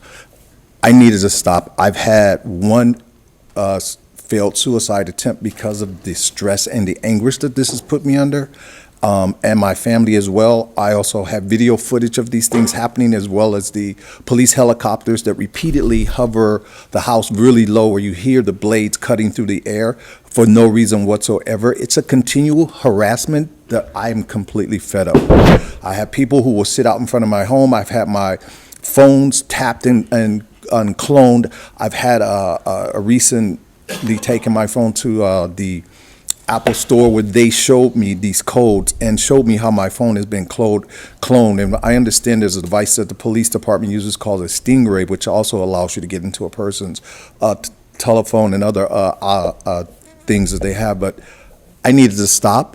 I'm fed up with it. They have absolutely no reason to do this to me. Again, I don't even have any religious affiliations for anyone to target me for this. I've done nothing wrong. The most I can say is that I work with an organization that helps feed and clothe and house the homeless. That's the only thing anyone can ever say I may associate with someone who may have had a criminal past or doesn't have a criminal past. So why this is happening to me, I don't know, but I needed to stop immediately. Sir, if I may, my name is Mark Smith. I'm the Inspector General for Los Angeles Police Department, and basically part of what that means is that I don't report to the police chief. I report straight to the police commission. One of our tasks is to intake complaints of misconduct, any improper behavior that someone believes the employees of the police department has engaged in. We have a staff member who's here in the back of the room who can meet with you now to maybe get some more details about your case and try to look into that for you. All right, thank you very much. And Gary, if you wouldn't mind, just raise your hand and meet with him. Thank you. Thank you, sir. Mr. Sherwin, I think you're next. Zach? He's left, thank you. Mr. John Avalos.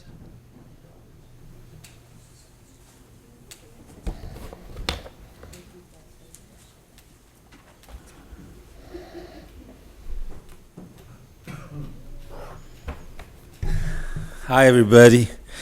I've been attending these meetings for about 3 years, since Waukesha Wilson was killed in the jails, and her video still is missing.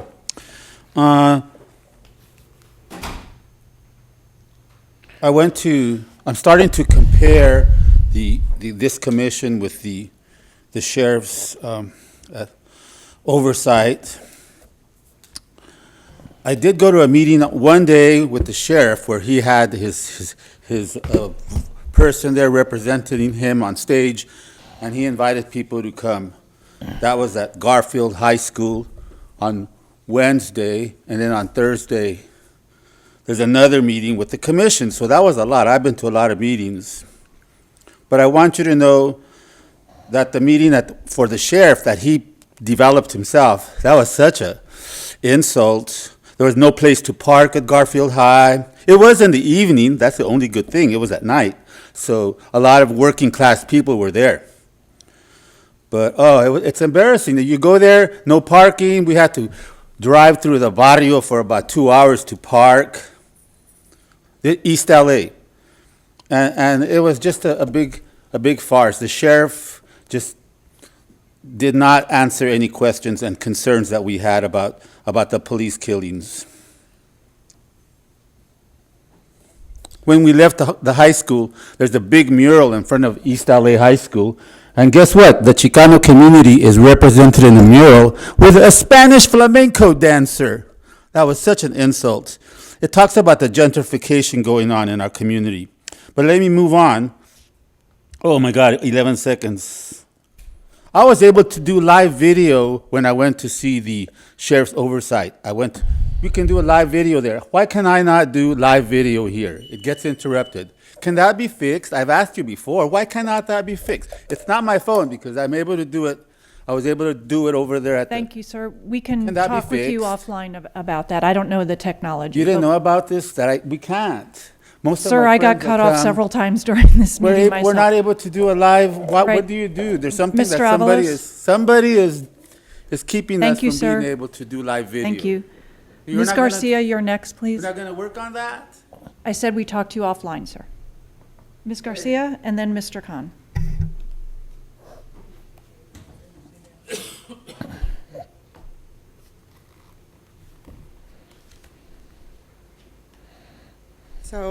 So yeah, I just have more housekeeping issues. So there was a letter sent to the commission. I didn't get the date, but about a month ago, where we talked about basically the aftermath of the laser program, follow-up that we wanted. We did receive the letter from the Inspector General. He addressed pretty much, I think it was 7, 8, 9, 10, and 11 of the issues, supplied some documentation that had pretty much nothing to do with the initial request. I mean, it was some email conversation, nothing substantive. But I want to kind of educate the commission as to why the letter is so important and why we need a response, which has pretty much been a neglect, because in reading the letter, the OIG's only requested to respond to a few of the points. So there's been a neglect now from you, which we're used to, and it's an expectation from you that you will do this, so that's why we come here. So I guess my biggest point is around data collection, because LASER was predominantly about collecting information from the community, FI cards, gang affiliation, arrests, crime reports, putting people on lists, mapping communities, social network analysis, so the repurposing of data. And this is how programs get recreated now that we see precision policing come in. They never spoke about the social network analysis. They never spoke about how they mapped people through the FI cards. So how is all that, what's going on? What's happening with that data? Because now if you terminated the program, that data still exists, and is it being used again? The contract with Palantir. JSS, are you following up with them? You paid them a lot of money for a failed program in which they pretty much lied and said it was working. And funding for this program. Where is all the money now when we urged you to stop funding the program, which ended up revealing that the program was an absolute failure. So there's an expectation from the community that you care and that you're going to follow up. So we're requesting for that follow-up to happen. Giving you 10 business days again. It's been a long time. So the frustration that is here is from your neglect. So please, understand that. Thank you, ma'am. Mr. Tiefank, would you kindly work with the, I think it's the Technology Subcommittee, to ensure that a response is made? To Ms. Garcia? Yes, to the letter that was sent. Yes, there was a response to Ms. Garcia or Mr. Khan, I can't remember who the response went to, from me, and the department was going to respond to those items because I did not possess that data, nor does the commission office. But I will work on getting that. I'd appreciate an update on that, Sure, just to absolutely. ensure that appropriate response goes out. Thank you, Ms. Garcia. Mr. Khan. Yeah, I think the issue is that from our vantage point, these programs never die. They just continue on, they just reconfigure, they take on a new shape. So exactly to Jamie Garcia's point, it's about the repurposing of the data. It's about weaponizing the information that you already have, and now that's what the whole landscape of data-driven policing is, that the same data gets refurbished, regurgitates in several places. But I think the failure is to really understand the purpose of that letter, and that's what I was surprised that when Mark Smith sent the initial response as well, and we're getting ready to have a much more detailed response, because the idea was we had very specific questions, that how has some basic questions like how has the discontinuation of LASER been communicated to the 10,000 patrol officers, to all 21 divisions. Show us a documentation. What has been that communication? How has the discontinuation of this program been communicated to the Bureau of Justice Assistance that funds these programs? What is the status of the contract with JSS and Mark Uchida? What is the status on the monies that were allocated toward this program to Palantir? So these are very specific questions, and we are asking for specific answers because that's exactly what we want to know. So we're going to keep on bringing it up, but I want to go back to last week's issue of drones. And one of the things that the community is asking is, and this is something that Shane Goldsmith was involved as well, that it is really critical that given the overwhelming rejection of drones that people have had, that before you move forward with the 60 to 75 days, them coming back with the policy, you've got to get the community involved. The last time the community forums happened, right here, where Dale Bonner was sitting, Cynthia McLean Hills was sitting, Michael Moore was the assistant chief at the time, and when they announced the community forums, Cynthia McLean Hills said that this is an abomination. Because Tuesday we are here, we find out that all 4 community forums are tomorrow, none of them in South Central, none of them in Boyle Heights, in Van Nuys, in San Pedro, in Westwood, and in Atwater Village. So you've got to go where the community is most impacted, and you've got to have these community forums before any decision is made. Thank you. Thank you, sir. Item 5 on the agenda, closed session. Are there any public comment cards on those? We have no comment cards, ma'am.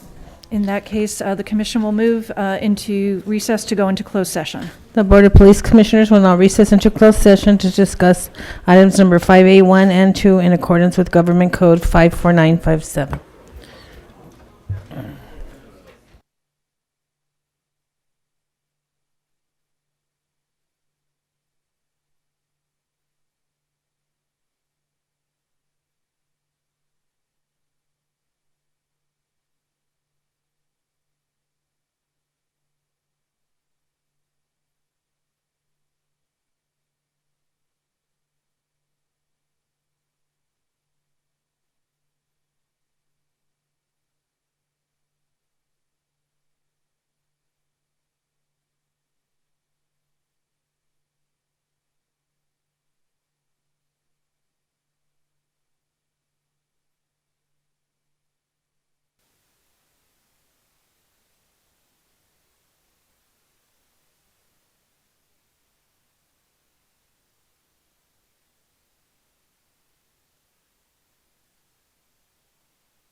Were unanimously adopted.